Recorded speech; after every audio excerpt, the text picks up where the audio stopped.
As-Sunnah Foundation. As-Sunnah Foundation. আসসালামু আলাইকুম ওয়া রাহমাতুল্লাহি ওয়া বারাকাতুহু।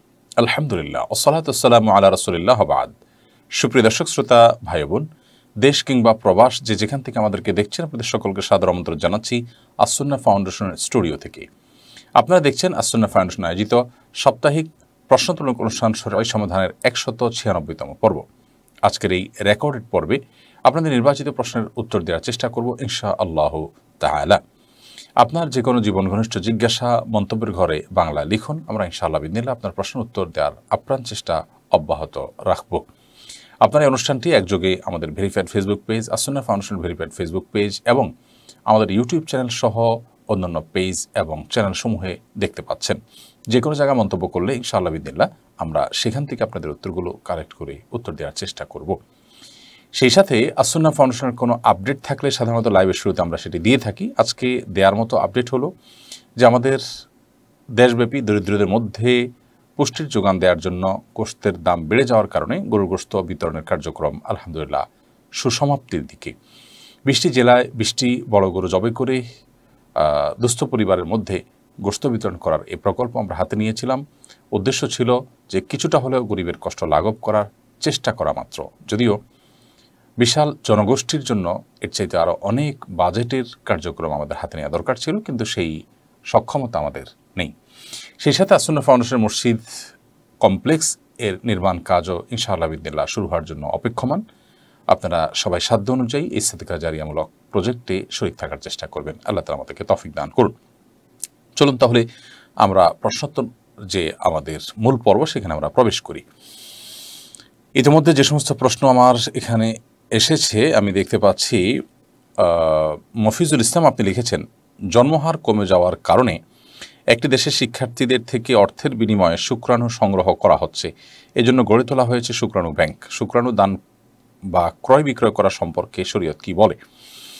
দেখুন, নিউজটি আমারও দৃষ্টিগোচর হয়েছে।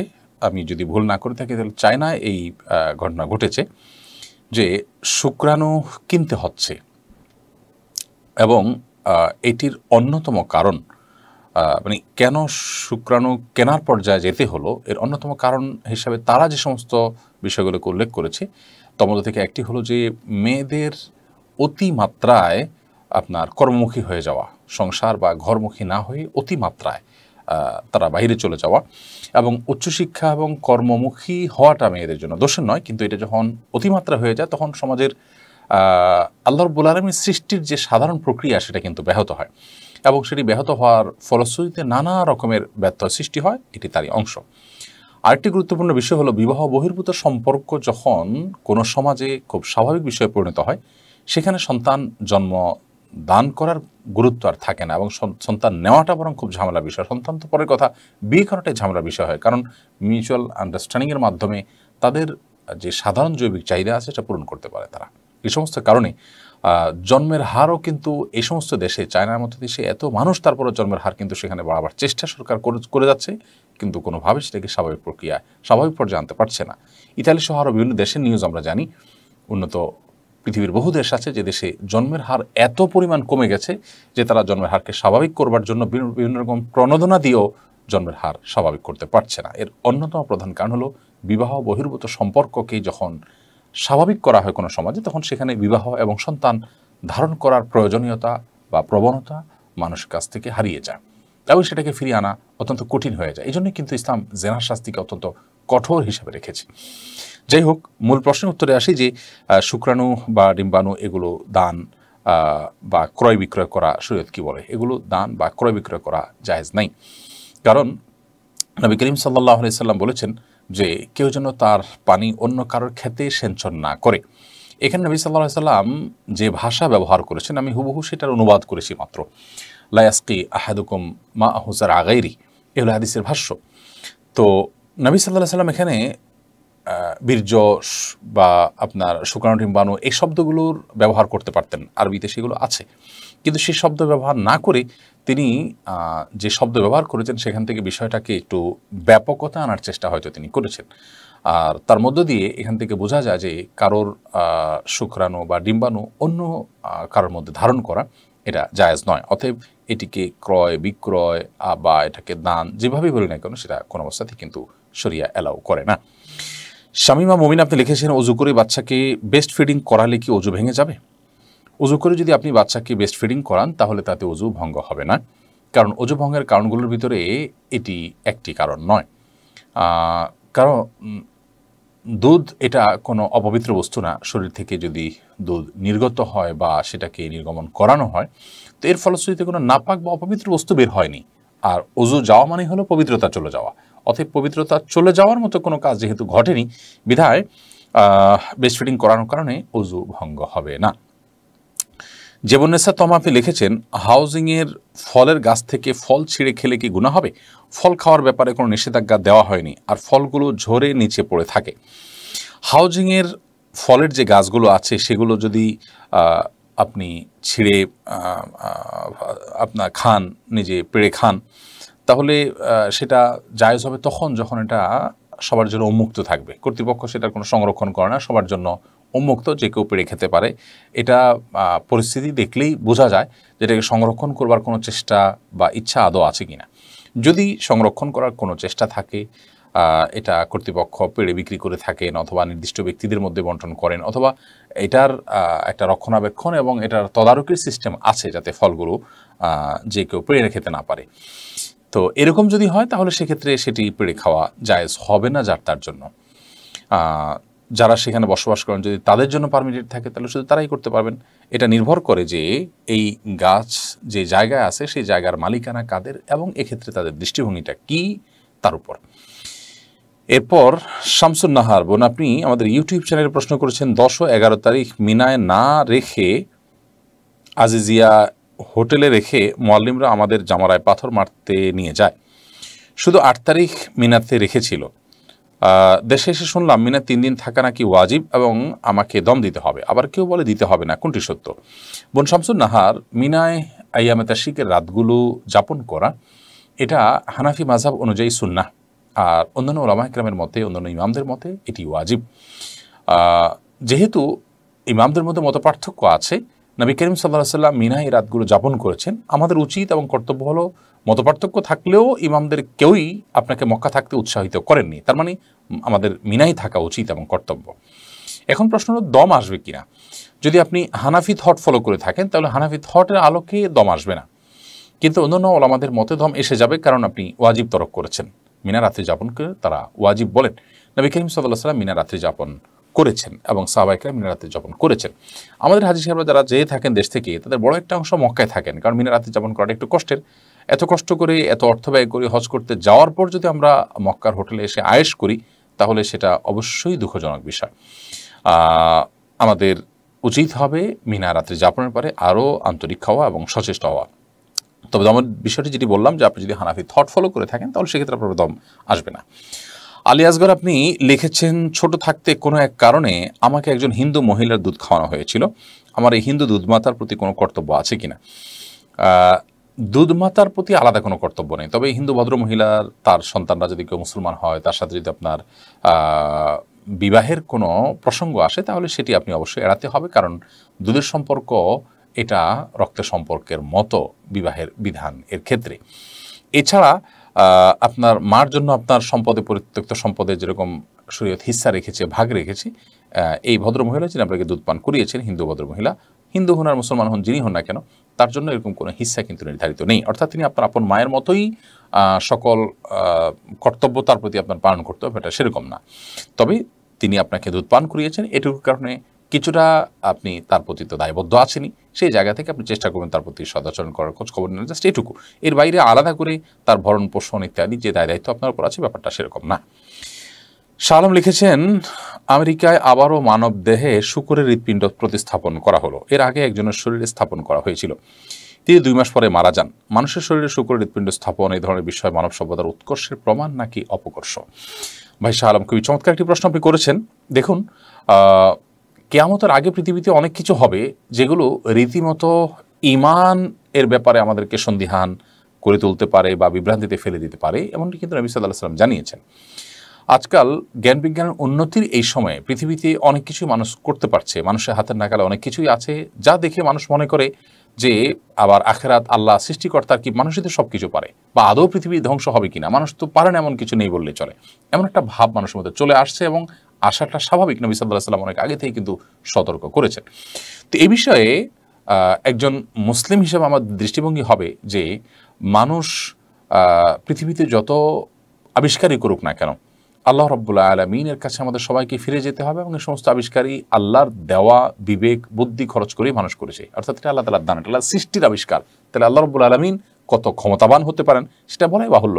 একজন মানুষকে যে বিশাল জান্নাত দেওয়া হবে, সবচেয়ে সাধারণ জান্নাতিকে গোটা পৃথিবীর সমান 10 গুণ সমান এক একটা জান্নাত দেওয়া হবে, এত জায়গা আল্লাহ কোথায় পাবেন? এটা আজ থেকে 1400-1450 বছর আগে কোরআন হাদিসের বাণীগুলো যখন নাজিল হয়েছে তখন মানুষ কিন্তু বুঝতে পারেনি। এখন আমরা মহাশূন্য সহ পৃথিবীর বাইরে যে বিশাল বড় আল্লাহর সৃষ্টি জগৎ আছে সেগুলো আবিষ্কার করার পর জানতে পেরেছি যেগুলো কোনো ব্যাপারই না আল্লাহর ব্যাপারের কাছে। আরও এরকম অনেক বিষয় মানুষ আস্তে আস্তে জানবে যা মূলত আল্লাহর কুদরতেরই প্রকাশ ঘটাবে। এটা আল্লাহর কুদরতের প্রতি মানুষের ঈমানকে আরও বৃদ্ধি করে তোলার কথা, যে সৃষ্টি যদি এরকম করতে পারে আল্লাহর দেয়া ব্রেন দিয়ে, মেধা দিয়ে, তাহলে আল্লাহ রাব্বুল আলামিন তো অসীম মহান স্রষ্টা, তার দ্বারাই কোনো কিছু তো অসম্ভবই নয়। তারপরও যে বিষয়গুলো মানুষের জন্য, বিশেষ করে যে শুকর হৃৎপিণ্ড মানুষের মধ্যে স্থাপন করা, এটা প্রথমত আল্লাহ সৃষ্টির মধ্যে পরিবর্তন করা। আল্লাহ তাআলা এটা নিষেধ করেছেন। কেন নিষেধ করেছেন? সৃষ্টিতে মৌলিক পরিবর্তন এটা মানব সভ্যতাকে অস্থির করে তুলবে এবং অস্বাভাবিক পর্যায়ে নিয়ে যাবে। আরেকটা বিষয় হলো এখানে মানবতার অপমান, যে মানুষের শরীরে, মানুষের ভেতরে আপনার শুকুর হৃৎপিণ্ড স্থাপন করা হলো, এটা নিশ্চয়ই মানুষের জন্য অপমানের এবং অবমাননার। মানবতাকে আল্লাহ তাআলা সম্মান দিয়েছেন। আল্লাহ বলেছেন, ওয়ালাকাদ কাররামনা বানি আদম, আমি আদম সন্তানদেরকে সম্মান দিয়েছি, মর্যাদা দিয়েছি, সে মর্যাদা ধরে রাখা কিন্তু আমাদের কর্তব্য। পাশাপাশি যেটি বললাম যে এর ফলশ্রুতিতে পৃথিবীতে অস্থিরতা তৈরি হবে। আমরা জানি আমেরিকা সহ উন্নত পৃথিবীতে, উন্নত দেশগুলোতে আপনার অনেক গবেষণা নিষিদ্ধ করা আছে। দেখা গেল যে বিশাল বড় একটা কুমড়ার জিন, কুমড়ার যেই জিনটার কারণে কুমড়া অনেক বড় হয়, সেটা নিয়ে আঙ্গুরের মধ্যে লাগাই দেওয়া হলো, তখন দেখা যাচ্ছে আঙ্গুর কুমড়ার মতো বড় হয়ে যাচ্ছে। আবার দেখা যাচ্ছে যে বিশাল বড় কোনো একটা ফল বা তরকারির জিন ছোট্ট একটা তরকারির মধ্যে প্রয়োগ করা হলো, কাঁচামরিচের মধ্যে লাউ এর জিন প্রয়োগ করা হলো, বিশাল বড় কাঁচামরিচ হয়ে গেল। তো এরকম অনেক গবেষণা সেখানে হয়েছে, কিন্তু এগুলোর অনেকটাই নিষিদ্ধ করা হয়েছে, কারণ এগুলো অস্বাভাবিক করে দিবে মানুষকে এবং পৃথিবীটা অস্থির হয়ে যাবে এবং স্বাভাবিকত্বের গণ্ডি সীমানা ছাড়িয়ে চলে যাবে। তো এই যে শুকর হৃৎপিণ্ড মানুষের মধ্যে প্রতিস্থাপন করা, এটাও ঠিক সে ধরনের একটা কার্যক্রম। আল্লাহ বলেছেন, লা তাবদিলা লিখালকিল্লাহ। দেখুন 1400-1450 বছর আগে আল্লাহর বলেন যখন বলেছেন আল্লাহ সৃষ্টিতে পরিবর্তন করা যাবে না, আল্লাহ সৃষ্টিতে আবার কীভাবে পরিবর্তন করা যেতে পারে? মানুষ সেটাকে খুব সাদামাঠাভাবে হয়তো তখন বুঝতে পেরেছে যে আল্লাহ সৃষ্টিতে পরিবর্তন বলতে হাত পা কাটা ইত্যাদি, কিন্তু জিনগত পরিবর্তন, আরও অনেক ধরনের পরিবর্তন, এই যে হৃৎপিণ্ডের প্রতিস্থাপন একটা অঙ্গ আরেকটার মধ্যে করে সেটার আকৃতি পরিবর্তন করা, এই যে ব্যাপক পরিবর্তনও হতে পারে, সেটা কিন্তু মানুষ তখন বুঝতে পারেনি। আজকে আমরা বুঝতে পারছি। আল্লাহ তাআলা সেটা অনেক আগে নিষেধ করে দিয়েছেন, কারণ এটা পৃথিবীকে অস্থির করে তুলবে এবং পৃথিবীর স্বাভাবিকত্বকে নষ্ট করবে। অতএব ইসলাম এগুলোকে সর্বাবস্থায় নিষেধ করে। আল্লাহ তাআলা আমাদেরকে ইসলামের পথে অবিচল থাকার এবং আসার তৌফিক দান করুন। এরপরে টেকনিক্যাল 360 ডিগ্রি আইডি থেকে আপনি আমাদের ইউটিউব চ্যানেলে প্রশ্ন করেছেন, অনেক মুরব্বী আমাদেরকে টাকা দিয়ে বিড়ি আনার জন্য বলেন, তাকে আনা যাবে? না আনলে বেয়াদবি হবে, আনলে গুনাহ হবে, করণীয় কি? দেখুন, মুরব্বী বড়দের কেউ, সিনিয়র কেউ আপনাকে কোনো নির্দেশ করলে সেই নির্দেশটা মানাটা আপনার জন্য কর্তব্য, যতক্ষণ পর্যন্ত সেটি শরিয়ার কোনো সীমানাকে লঙ্ঘন না করে। মুরব্বীর নির্দেশ এটা মানা খুবই গুরুত্বপূর্ণ, আবার আল্লাহর নির্দেশ মানাটা তার চেয়ে বেশি গুরুত্বপূর্ণ। এখন মুরব্বীর নির্দেশ মানতে গিয়ে যদি আমি আল্লাহর নির্দেশকে লঙ্ঘন করতে হয়, তাহলে নিশ্চয়ই আমি আল্লাহর নির্দেশকে লঙ্ঘন করাটা আমার জন্য জায়েজ হবে না। লা তাআতা লি মাখলুকিন ফি মাসিয়াতিল খালিক। আল্লাহ রাব্বুল আলামিনের স্রষ্টার অবাধ্য হয়ে পৃথিবীর কোনো সৃষ্টির বাধ্যগত হওয়া, অনুগত হওয়া, তার নির্দেশ মান্য করা, এটার কিন্তু কোনো সুযোগ নেই। অতএব এ বিষয়ে আমাদেরকে দায়িত্ববান হতে হবে এবং সচেতন হতে হবে। এরপর প্রশ্ন হলো, গতকাল 12 রবিউল আউয়াল গেল এবং দেশব্যাপী জশ্নে জুলুস ঈদে মিলাদুন্নবী অনুষ্ঠিত হলো। ইসলামের দৃষ্টিকোণ থেকে এই সমস্ত কর্মকাণ্ডকে আপনি কিভাবে দেখছেন? দেখুন, এই বিষয়ে আমরা এর আগে বারবার বলেছি, আপনার যদি ঈদে মিলাদুন্নবী বা নবী করিম সাল্লাল্লাহু আলাইহি সাল্লামের জন্ম দিবসকে উদযাপন করতে হয় এবং সেটিকে আপনি ইবাদত মনে করেন, সওয়াবের কাজ মনে করেন, তাহলে সেটি কোরআন এবং সুন্নাহ বা সালাফে সালেহিনের মধ্যে তার কোনো দৃষ্টান্ত পাওয়া যেতে হবে। এটিকে ইবাদত মনে করলে ইবাদতের তো একটা দৃষ্টান্ত সেখানে থাকবে। সাহাবা ইকরাম কেউ নবী সাল্লাল্লাহু আলাইহি সাল্লামের জন্মদিবস, খোলাফা রাশিদাদের কেউ তার জন্মদিবস পালন করেছেন কিনা, নবী সাল্লাল্লাহু আলাইহি সাল্লাম নিজে করেছেন কিনা, এরকম কোনো দৃষ্টান্ত কিন্তু নবী করিম সাল্লাল্লাহু আলাইহি সাল্লাম বা সাহাবা ইকরাম বা খোলাফা রাশিদার জীবনে পাওয়া যায়নি। বিধায় আমরা নিজেদের থেকে এই কাজগুলো যখন করব নবী সাল্লাল্লাহু আলাইহি সাল্লামের মহব্বত বা ভালোবাসা, সেটা সঠিক কাজ হিসেবে বিবেচিত হবে না। সবচেয়ে বড় একটি বিষয় হলো যে জন্মদিবসের জন্মের ইতিহাসটা কী, সেটা আমরা একটু ঘাটাঘাটি করে দেখতে পাবো। এটি পেগানদের থেকে এসছে, পরবর্তীতে খ্রিস্টানরা সেটা ধারণ করেছে। নবী সাল্লাল্লাহু আলাইহি ওয়াসাল্লাম তো নিষেধ করেছেন যে খালিফুল ইয়াহুদ ওয়ান নাসারা, তোমরা ইহুদি খ্রিস্টানদের সাথে বৈপরীত্য রাখো, তাদের সাথে তোমাদের জন্য মানে বৈপরীত্য থাকে, বৈচিত্র্য থাকে, ভিন্নতা থাকে, তাদের সাথে সাদৃশ্য যেন না হয়। মান তাশাব্বাহা বিকওমিন ফাহুয়া মিনহুম। আবু দাউদের হাদিসে আসে, তিনি বলেছেন যে ব্যক্তি কোনো জাতির সাদৃশ্য হবে, সাদৃশ্য গ্রহণ করবে, সে তাদের অন্তর্ভুক্ত হবে। নবীর জন্মদিবস পালনের এই সংস্কৃতি কাদের থেকে এসছে, এটি আমরা একটু ঘাঁটলে পেয়ে যাব। অতএব সেখান থেকে উত্তর পেয়ে যাব যে এ ধরনের আনুষ্ঠানিকতার সুযোগ ইসলাম আদৌ রেখেছে কিনা। প্রিয় নবী সাল্লাল্লাহু আলাইহি সাল্লামের আগমনের পৃথিবীতে আনন্দিত কে না, কিন্তু সেটার জন্য কোনো আনুষ্ঠানিকতা ঘটা, এটা বিজাতীয় কালচারের এবং তাদের সংস্কৃতির অনুকরণ ছাড়া আর কিছুই নয়। আমাদের যে সমস্ত ভাইয়েরা বোনরা এগুলো করছেন, তারা নবী সাল্লাল্লাহু আলাইহি সাল্লামের ভালোবাসাতেই করছেন। তাদের উদ্দেশ্যের সততার ব্যাপারে আমার কোনো সন্দেহ নেই এবং তাদের আন্তরিকতা নিয়েও আমার কোনো প্রশ্ন তোলার সুযোগ নেই। কিন্তু পদ্ধতি নিয়ে আমি তাদেরকে বিনয়ের সাথে আহ্বান করতে চাই, তারা যেন নিজেরা একটু ঘাটাঘাটি করেন যেটি কোত্থেকে এসছে, এর শুরুটা কোথা থেকে এসছে, এবং ইসলামকে আমাদেরকে নব আবিষ্কৃত কোনো কিছুকে ইবাদত হিসেবে গ্রহণ করার সুযোগ আদৌ দেয় কিনা, এটা আমরা একটু লক্ষ্য করলে দেখতে পাবো এবং একটু ঘাটাঘাটি করলে আমরা খুঁজে পাবো ইনশাআল্লাহ। তাই নবী করিম সাল্লাল্লাহু আলাইহি সাল্লাম তার জন্মের যে বারটা, সেটিকে উদযাপন করেছেন সোমবার রোজা রাখার মাধ্যমে। তিনি সোমবার রোজা রাখতেন এবং তাকে জিজ্ঞাসা করা হয়েছে, আপনি সোমবারে কেন রোজা রাখেন প্রতি সপ্তাহে? তিনি বলেছেন, দাকা ইয়াউমুন ওয়ালিদতু ফীহ, কারণ এই দিনে আমার জন্ম হয়েছিল। তো জন্মের দিনটাকে নবী করিম সাল্লাল্লাহু আলাইহি সাল্লাম রোজা রেখে উদযাপন করতেন। বিধায় নবী সাল্লাল্লাহু আলাইহি সাল্লাম বাৎসরিকভাবে যদি কোনো কিছু করতেন, সেটারও হাদিসে কিন্তু বর্ণনা থাকতো। এখন কেউ বলতে পারেন, তাহলে আমরা প্রতি সোমবার রোজার যে রাখি নবী সাল্লাল্লাহু আলাইহি সাল্লামের জন্মদিনে, আমরাও কি আমাদের জন্মদিনে এটা করবো কিনা? উত্তর হলো, সাহাবীরা কেউ যার যার জন্মদিনে এরকম কোনো কিছু উদযাপন করেছেন এমন না। জন্মের দিন নয়, এটা জন্মের বার। কেউ বলতে পারেন তাহলে রাসূল সাল্লাল্লাহু আলাইহি ওয়াসাল্লাম তো জন্মদিন উদযাপন করলেন না। জন্মবার্ষিকী উদযাপন যেটা, সেটা নবী সাল্লাল্লাহু আলাইহি ওয়াসাল্লাম থেকে কখনোই হয়নি। হ্যাঁ, প্রতি সপ্তাহে জন্মের বারে তিনি রোজা রেখেছেন। নবী সাল্লাল্লাহু আলাইহি ওয়াসাল্লাম তার জন্মের বারে রোজা রেখেছেন, আর আমরা তার জন্মবার্ষিকী উদযাপনের নামে জশ্নে জুলুস, মিষ্টি মন্ডা খাওয়া, তারপর তাবারক খাওয়া, তারপরে খিচুড়ি ইত্যাদি রান্না করে সেটা বিতরণ ইত্যাদি আমরা করে থাকি। রোজা রাখা সপ্তাহের যে সুন্নাহ রয়েছে সেটি মানা থেকে আমরা অনেকে দূরে। দেখুন, নবী সাল্লাল্লাহু আলাইহি ওয়াসাল্লামের ভালোবাসা আমাদের আচরণ দ্বারা প্রকাশ পাবে, আমাদের আমল দ্বারা প্রকাশ পাবে।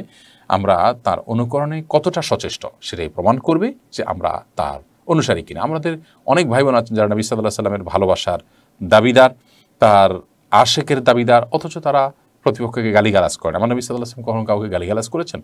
প্রতিপক্ষকে অনেক কটু কথা বলেন, অনেক বাজে উক্তি করেন। আমার নবী সাল্লাল্লাহু আলাইহি ওয়াসাল্লাম সেটি কখনো করেছেন? যদি না করে থাকেন, তাহলে আপনি নবী সাল্লাল্লাহু আলাইহি ওয়াসাল্লামের আশিক বা অনুসারী কীভাবে হলেন? আল্লাহ তাআলা আমাদেরকে বোঝার তৌফিক দান করুন, আমাদের জন্য বোধোদয় হয় সেই তৌফিক আল্লাহ তাআলা দান করুন। এরপরে প্রশ্ন করেছেন আলাউদ্দিন, আপনি লিখেছেন, আমার মেজাজ সবসময় খিটখিটে থাকে, প্রায় মানুষের সাথে দুর্ব্যবহার করে ফেলি, এ থেকে পরিত্রাণের উপায় কী? খুবই গুরুত্বপূর্ণ একটি প্রশ্ন, কারণ আমাদের চতুর্দিকে এখন সবচেয়ে বেশি এই সমস্যাটার ছড়াছড়ি আমরা দেখতে পাই। প্রতিটা মানুষই প্রায় আমরা খিটখিটে স্বভাবের এবং বদমেজাজের। আর এই পরিস্থিতির অনেক কারণের ভিতরে একটি কারণ এটিও যে আমাদের লাইফস্টাইলটা আজ সুন্নাহ এর ব্যতিক্রম। আমরা এমন লাইফস্টাইল অনুসরণ করি যে লাইফস্টাইল আমাদেরকে খিটখিটকে মেজাজের এবং বদস্বভাবের করে তুলছে।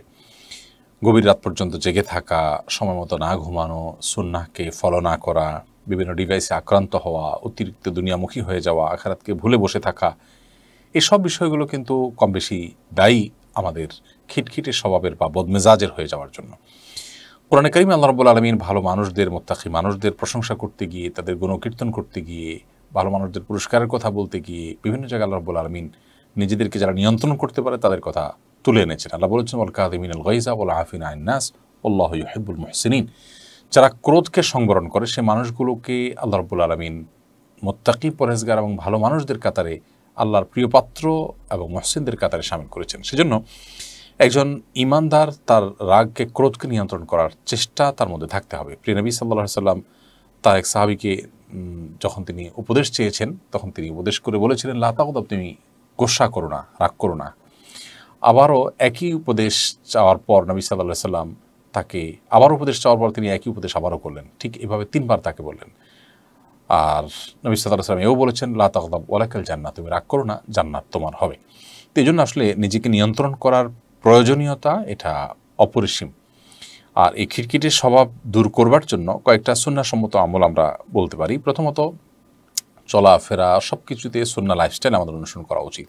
রাতে তাড়াতাড়ি ঘুমিয়ে পড়া, পরিমিত ঘুম, পরিমিত খাবার, দুনিয়ার বাস্তবতা উপলব্ধি করা, আখিরাতের প্রতি ঈমানের যে বিশ্বাসের যে বিষয়টা আছে সেটা সেই জায়গা থেকে আল্লাহকে স্মরণ করা এবং জুহুদ ফিদ দুনিয়া, যেটা দুনিয়া বিমুখ থাকা, সেই জিনিসগুলো নিজের ভিতরে আনার চেষ্টা করা। পাশাপাশি আউযু বিল্লাহি মিনাশ শাইতানির রাজিম পাঠ করলেও ক্রোধ সংবরণ করা যায়। আল্লাহ সুবহানাহু ওয়া তাআলা বলেছেন, ইম্মা ইয়ানজাগান্নাকা মিনাশ শাইতানির নাজগুন ফাস্তাইজ বিল্লাহি মিনাশ শাইতানির রাজিম। শয়তান যদি তোমাকে খোঁচায়, শয়তানের খোঁচানোর ফলশ্রুতিতে, শয়তানের মানে প্ররোচনার প্রেক্ষিতে মানুষ শয়তানি কর্মকাণ্ড করে, এর ভিতরে বদ মেজাজ বা খিটখিটে স্বভাব একটি। এই জন্য আউযু বিল্লাহি মিনাশ শাইতানির রাজিম এটা পাঠ করলেও ক্রোধ নিয়ন্ত্রণে আসে, এটিও সুন্নাহ দ্বারা প্রমাণিত। আর এর পাশাপাশি অবস্থার পরিবর্তন করলেও রাগ প্রশমিত হয়। কারোর কোনো জায়গায় রাগ হয়েছে, তিনি সেই জায়গাটা স্থানটা ত্যাগ করে ফেললে রাগটা কিছুটা প্রশমিত হয়ে যায়। দাঁড়ান অবস্থা রাগ হলে তিনি বসে পড়লে, বসা অবস্থা রাগ হলে সে অবস্থাকে পরিবর্তন করে শুয়ে পড়তে পারলে রাগ প্রশমিত হয়। কারোর পরে ক্রোধ হলে তৎক্ষণাৎ সে বিষয়ে কোনো কথা না বলে কিছু সময় অপেক্ষা করে একদিন পর বা কিছু সময় পর করলে সেটি অনেকটাই পরিমিত হয়। সেই সাথে অজু করার বিষয়ে নবী সাল্লাল্লাহু আলাইহি সাল্লামের সুন্নাহ রয়েছে, আদর্শ রয়েছে রাগকে সংবরণ করবার জন্য। রাগ মানুষের শরীরকে বেশ আপনার হট করে দেয়, গরম করে দেয়। তো এই অবস্থায় যদি উজু করে ফেলা যায়, ইনশাআল্লাহ বিদিনিল্লাহ রাগ অনেকখানি সংবরণ হবে এবং নিয়ন্ত্রণে আসবে। তো এমনগুলো আমরা করতে পারি রাগকে সংবরণ করবার জন্য। এছাড়া ধৈর্যশীল মানুষদের সংস্রবে থাকাটাও অনেক বেশি গুরুত্বপূর্ণ বিষয়। আল্লাহ তাআলা রহম করুন আমাদের প্রতি। এরপর এমডি জুলফিকার, আপনি লিখেছেন আমাদের ইউটিউব চ্যানেলে, গর্ভকালীন সময়ে সরকার থেকে যে ভাতা দেওয়া হয় তা নেওয়া জায়েজ আছে কিনা। গর্ভকালীন সময় যদি কোনো দেশের সরকার কোনো ভাতা দেন গর্ভবতী মায়ের শুশ্রূষার জন্য অথবা তার সেবা কাজে ব্যবহার করবার জন্য, বা তাকে দেন উপঢৌকন হিসাবে, প্রণোদনা হিসাবে, সেটা নেওয়াতে কোনো অসুবিধা দেখছি না, কোনো নাজায়েজ হওয়ার কারণ নাই, এটি নেওয়া যাবে। বেলাল হোসেন আপনি লিখেছেন, আমার স্ত্রী নামাজ রোজা করে, তাহাজ্জুদও পড়ে, কিন্তু আমার কোনো কথা শোনে না। সে বলে তোমার সেবা না করেই আমি জান্নাতে যেতে চাই। প্রশ্ন হলো, এভাবে চলে কি সে জান্নাতে যেতে পারবে? দেখুন, স্ত্রী নামাজ রোজা তাহাজ্জুদ সবই পড়েন, কিন্তু স্বামীর আনুগত্য করেন না। এটা যদি হয় তাহলে সেক্ষেত্রে অবশ্যই এটা তার দিনদারিতা এবং ধর্ম পালনের ত্রুটি, এবং এই ত্রুটি নিয়ে তিনি জান্নাতে যাওয়ার যে আকাঙ্ক্ষা ব্যক্ত করছেন সেটা সঠিক নয়। কিন্তু সেই সাথে আমি এও বলতে চাই যে আপনার কোন ধরনের কথা তিনি শুনেন না সেটি দেখার বিষয়। যদি আপনি তাকে অন্যায় কোনো কাজ করতে বলেন এবং সেটা তিনি না শুনেন, তাহলে সেক্ষেত্রে তার কারণে তার জান্নাতে যাওয়াটা বাধাগ্রস্ত হবে না ইনশাআল্লাহ তাআলা। আর যদি আপনার ন্যায্য এবং যুক্তিসঙ্গত কোনো নির্দেশ না শুনেন, তাহলে সেক্ষেত্রে তিনি আল্লাহর কাছে দায়ী হবেন। বিশেষ করে চরিত্র রক্ষার প্রশ্ন যদি হয় এবং সেক্ষেত্রে তিনি আপনার আনুগত্য না করে, তাহলে সেক্ষেত্রে অবশ্যই তাকে আল্লাহর কাছে দায়ী হতে হবে। নবী করিম সাল্লাল্লাহু আলাইহি ওয়াসাল্লাম মেয়েদের জান্নাতে যাওয়ার পরে বলেছেন, ইদা সাল্লাতিল মারআতু খামসাহা ওয়া সামাত শাহরাহা ওয়া আতাআত যাওজাহা, যদি কোনো নারী 5 ওয়াক্ত সালাত আদায় করে এবং রমজানের সিয়াম পালন করে এবং স্বামীর আনুগত্য করে, তাহলে তিনি জান্নাতের যে কোনো দরজা দিয়ে প্রবেশ করতে পারে। ও হাফিজাত ফরজাহা, আরেকটা আছে, তার লজ্জাস্থান হেফাজত করে। 4টি কাজ যদি করে, নামাজ পড়া, রমজান মাসে রোজা রাখা, স্বামীর আনুগত্য করা এবং নিজের ইজ্জত সম্ভ্রমের হেফাজত করা, এই 4টি কাজ যদি কেউ করে, তাহলে সেই নারীর জন্য জান্নাতে যাওয়াটা সহজ, জান্নাতের যে কোনো দরজায় তিনি প্রবেশ করতে পারবেন। তো এখানে কিন্তু স্বামীর আনুগত্য করাকে শর্ত হিসেবে উল্লেখ করা হয়েছে। অতএব আপনার স্ত্রী যেটি বলেছেন সেটি যদি সাধারণভাবে ঢালাওভাবে বলে থাকেন, তাহলে অবশ্যই তিনি সঠিক বলেননি। আর যদি আপনার কোনো অন্যায্য নির্দেশ তিনি না মানেন, তাহলে সেক্ষেত্রে তার জান্নাতে যাওয়ার পথে সেটি বাধা হবে না ইনশাআল্লাহ তাআলা। এরপর সুরভি আক্তার, আপনি এআইডি থেকে লিখেছেন, পাকা ঘরের ভেতর পুরনো কবর আছে, কিভাবে সরানো যায়? ঘর সম্পন্ন হওয়ার পরে জানা যায় ঘরের নিচে কবর আছে, এর কারণে গুনাহ হবে কিনা? দেখুন, কোনো কবরের উপরে যদি স্থাপনা নির্মিত হয়ে যায়, পরবর্তীতে জানা যায় এখানে কবর আছে, তাহলে সেক্ষেত্রে সেই কবরটা মাটি খুঁড়ে মৃত ব্যক্তির ধ্বংসাবশেষ বা কবরের যে অংশ তার ধ্বংসাবশেষ মনে হয় বা তার শরীরের অংশ মনে হয়, সেগুলোকে মাটিসহ সেগুলোকে কাফনের কাপড়ে মুড়িয়ে কবরস্থানে স্থানান্তর করতে হবে ইনশাআল্লাহ বিদিল্লাহ। অজান্তে এরকম হয়ে যাওয়ার কারণে গুনাহ হবে না ইনশাআল্লাহ তাআলা। কামরুল ইসলাম মাহি আপনি লিখেছেন, আমি আগামী মাসে অ্যাসাইলাম কেস করব। কেস সাবমিট করলে কানাডা সরকারের পক্ষ থেকে প্রতি মাসে একটা ভাতা পাবো ওয়ার্ক পারমিট পাওয়ার আগ পর্যন্ত। যেহেতু আমি মিথ্যা বলে টাকাটা পাবো, তাই এই টাকাটা কি হালাল হবে এবং আমার নয় কি উচিত হবে? আপনি মিথ্যা কথা বলে নিজের অবস্থা তাদের কাছে প্রকাশ করেছেন, কোনো কারণে আপনি টর্চার্ড, আপনি মাজলুম, অত্যাচারিত বা যেভাবেই আপনি অ্যাসাইলাম চেয়েছেন সেটি অসত্য, এরকম যদি হয় তাহলে সেক্ষেত্রে এই ভাতা নেওয়াও আপনার জায়েজ হবে না এবং সেখানে অ্যাসাইলামের যে আবেদন করেছেন আপনি সেটা আপনার জন্য জায়েজ হবে না, দুইটাই আপনার জন্য হারাম হবে। আমরা অনেকেই আজকাল দুনিয়ার সামান্য সুবিধার জন্য নিজেদের ঈমান, আমল, নিজেদের তাকওয়া, নিজেদের আল্লাহ ভীতি এগুলো সবগুলোকে বিক্রি করে দিই। আল্লাহ তাআলা আমাদেরকে হেদায়েত দান করুন এবং আল্লাহ বলেন আমাদের সবাইকে হারাম থেকে বেঁচে থাকার তৌফিক দান করুন। এই হারাম আমাদেরকে কখনো আরাম দিবে না, এর প্রায়শ্চিত্ত আমাদেরকে হয়তো দুনিয়াতেই করতে হতে পারে, আখিরাতে তো অবশ্যই করা লাগবে। এরপর ইউটিউব চ্যানেলে ইউজার CX4MW6 এই আইডি থেকে আপনি লিখেছেন, আমি এশার সালাত পড়ে তাহাজ্জুদে উঠব নিয়ত করে বিতির না পড়ে ঘুমিয়ে পড়ি। তাহাজ্জুদের সময় বিতির পড়ি, কোনো দিন তাহাজ্জুদ পড়ার আগে আমার মাসিক হয়ে যায়। এখন আমি কি করব? বিতির নামাজ কি কাজা করব? এশার সালাত পড়ার পর তাহাজ্জুদ পড়বেন নিয়ত করে শুয়েছেন এবং তাহাজ্জুদ আপনি পড়ার জোরালো, তাহাজ্জুদের সময় ঘুম ভাঙার জোরালো এবং প্রবল আশাও আপনার থাকে, এরপরও আপনি বিতির না পড়ে শুয়ে পড়েছেন, উঠতে পারেন নাই বা উঠেছেন কিন্তু ততক্ষণে মাসিক হয়ে যাওয়ার কারণে তাহাজ্জুদ বিতির পড়তে পারেন না, এই বিতিরটা আপনি পরবর্তীতে পড়ে নেবেন যেহেতু এটা ওয়াজিব। ইয়াসিন আরেফিন আপনি লিখেছেন ইউটিউব চ্যানেলে, কিভাবে প্রোডাক্টিভ মুসলিম হতে পারবো, ধার্মিক সৃজনশীল হওয়ার উপায় বলবেন কি? প্রোডাক্টিভ মুসলিম হওয়ার জন্য প্রথমত নবী করিম সাল্লাল্লাহু আলাইহি সাল্লামের সুন্নাহকে আপনি মেনে চলবেন। রাতে তাড়াতাড়ি ঘুমিয়ে পড়া, সকালে ভোরে না ঘুমানো, সময়ের অপচয় না করা, অপ্রয়োজনীয় কাজে নিজেকে নিযুক্ত না করা এবং অন্যান্য যে সুন্নাহগুলো আছে খাবার দাবারের ক্ষেত্রে অতিরিক্ত ভোজন না করা, এই বিষয়গুলো যদি আমরা মানতে পারি ইনশাআল্লাহ বিদিল্লাহ শারীরিকভাবে আমরা যেরকম অনেক বেশি ফিট থাকার সুযোগ তৈরি হবে, ঠিক একইভাবে আমাদের প্রোডাক্টিভিটিও বাড়বে। নবী করিম সাল্লাল্লাহু আলাইহি সাল্লামের জীবন যদি আপনি দেখেন তো দেখতে পাবেন যে মাত্র 23 বছরের জীবনে কত কাজ তিনি করেছেন, এত অভিযান পরিচালনা করেছেন, গোটা পৃথিবী মোড় ঘুরিয়ে দিয়েছেন মাত্র 23 বছর জীবনে। 23 বছর তো আমাদের জীবনে কোনো ক্যারিয়ার শুরু করতে করতে বুঝতেই লেগে যায়। শুধুমাত্র একটা পরিবারের অবস্থা পরিবর্তন করতে আমাদের কষ্ট হয়ে যায় 23 বছরে, আর সেখানে 23 বছরে গোটা পৃথিবীর পট পরিবর্তন করে দিয়ে গেছেন তিনি। কত প্রোডাক্টিভিটি এবং কত বারাকা তার জীবনে। এই জন্য বরকত লাভের যে উপায়গুলো কোরআন এবং হাদিস বর্ণনা করেছে সেগুলো আমাদের মেনে চলা দরকার, তাকওয়া মেনে চলা দরকার। এর পাশাপাশি প্রোডাক্টিভিটির জন্য আরও যে সমস্ত নিত্য নতুন আইডিয়াগুলো আমরা পাই, সেটা বর্তমান যুগেও যদি কোনোটা পাই সেটা গ্রহণ করতে কোনো বাধা নেই। তবে মৌলিকভাবে একজন মুসলিম সুন্নাহ লাইফস্টাইল যদি পরিপূর্ণভাবে ফলো করতে পারেন সব ক্ষেত্রে ইনশাআল্লাহ বিদিল্লাহ তার প্রোডাক্টিভিটি অনেক বেশি বাড়বে এবং তার জীবনে অনেক বেশি বারাকা তিনি লাভ করতে পারবেন। আব্দুল হালিম আপনি লিখেছেন, নামাজের প্রথম বৈঠকে দুরুদ পাঠ করে ফেললে কি সাহু সিজদা দিতে হবে? নামাজের প্রথম বৈঠকে যদি আপনি দুরুদ পড়ে ফেলেন তাহলে সেক্ষেত্রে হানাফি মাযহাব অনুযায়ী আপনাকে সিজদা সাহু দিতে হবে। যদিও এক্ষেত্রে হাম্বলি মাযহাবের উলামায়ে কেরাম, সৌদি আরবের উলামায়ে কেরাম তারা ভিন্ন মত পোষণ করেন, তারা বলেন যে সিজদা সাহু দিতে হবে না। তো হানাফি থট অনুযায়ী বাংলাদেশ বিশ্ববিদ্যালয় মানুষ হানাফি মাযহাব ফলো করেন, সেই হিসাবে সিজদা সাহু দিতে হবে। প্রথম বৈঠকে যদি আপনি ফরজ নামাজের প্রথম বৈঠকে অর্থাৎ দ্বিতীয় রাকাতে যদি আপনি আত্মীয়তার পাশাপাশি দুরূদ পড়ে ফেলেন আল্লাহুম্মা সাল্লি আলা মুহাম্মাদ, এটুকু পায়ের বেশি অংশ যদি পড়ে ফেলেন তাহলে আপনার সিজদা সাহু দিতে হবে। মোতালেব আপনি লিখেছেন, বিয়ের অনুষ্ঠানের জন্য গরু কিনেছি, সেই গরুতে সন্তানের আকিকার নিয়ত ও একসাথে করা যাবে কিনা? বিয়ের অনুষ্ঠানের জন্য গরু কিনেছেন, গরুর গোশত সংগ্রহ করবেন, পাশাপাশি সেখানে আকিকা নিয়ত করবেন, এটা অবশ্যই শুদ্ধ হবে না। আকিকা এবং আপনার গোশত খাওয়া এই দুইটাকে এক পশুর মধ্যে আপনি একত্র করাটা সঠিক হবে না। সেলিমি আপনি লিখেছেন, ডিপ্রেশনে ভুগছি, এটা থেকে পরিত্রাণের উপায় বলবেন প্লিজ। ডিপ্রেশন এটা আমাদের ইমানের দুর্বলতার কারণে হয়ে থাকে। যে যতটুকু ডিপ্রেশনে ভোগেন তার ভিতরে দুর্বলতা ইমানের ঠিক ততখানি আছে। আল্লাহর প্রতি যত বিশ্বাস থাকবে, যত শক্তিশালী ইমান থাকবে, তত বেশি আমাদের ডিপ্রেশনগুলো কমতে থাকবে এবং তত বেশি আমরা প্রশান্ত চিত্তের মানুষ হতে পারবো। দেখুন, এই ডিপ্রেশন বা দুশ্চিন্তাটা আমাদেরকে তখনই ঘিরে ধরে যখন আমরা আল্লাহ রাব্বুল আলামিন যে সব কিছু করতে সক্ষম, তিনি যে ফাআলুল লিমা ইউরিদ, তিনি যা চান তাই করেন, এই বিশ্বাসটা যখন দুর্বল থাকে, ঠুনকো থাকে।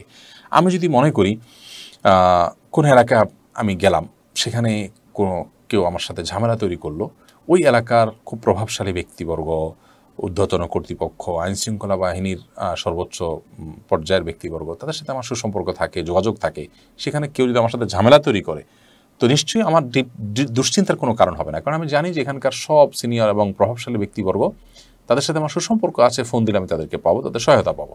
তো সে কারণে কেউই আমার সাথে ঝামেলা করে আমাকে দুশ্চিন্তা ফেলতে পারবে না, বা সেখানকার কোনো বিপদই আমার কাছে খুব বড় বিপদ মনে হবে না। কারণ কি? কারণ হলো যে আমার আস্থা আছে, বিশ্বাস আছে যে এই মানুষগুলো আমাকে সহায়তা করবেন।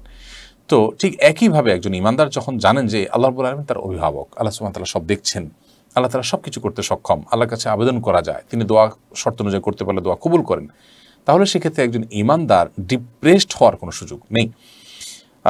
সারা পৃথিবীতে সবচেয়ে বেশি আত্মহত্যা যে সমস্ত দেশগুলোতে হয়, তার মধ্যে সর্বোচ্চ 10টি দেশের তালিকায় বাংলাদেশ প্রবেশ করে গেছে, যেটা আমাদের জন্য অত্যন্ত দুঃখজনক এবং বেদনাজনক একটি অধ্যায়।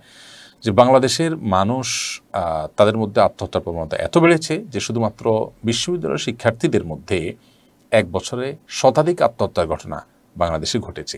আমরা এই ডিপ্রেসড হতে হতে কোন পর্যায়ে চলে যাচ্ছি এবং কেন যাচ্ছি, সেটা নিয়ে বোধহয় আমাদের আরও ভালো করে অ্যানালাইসিস হওয়া দরকার, গবেষণা হওয়া দরকার।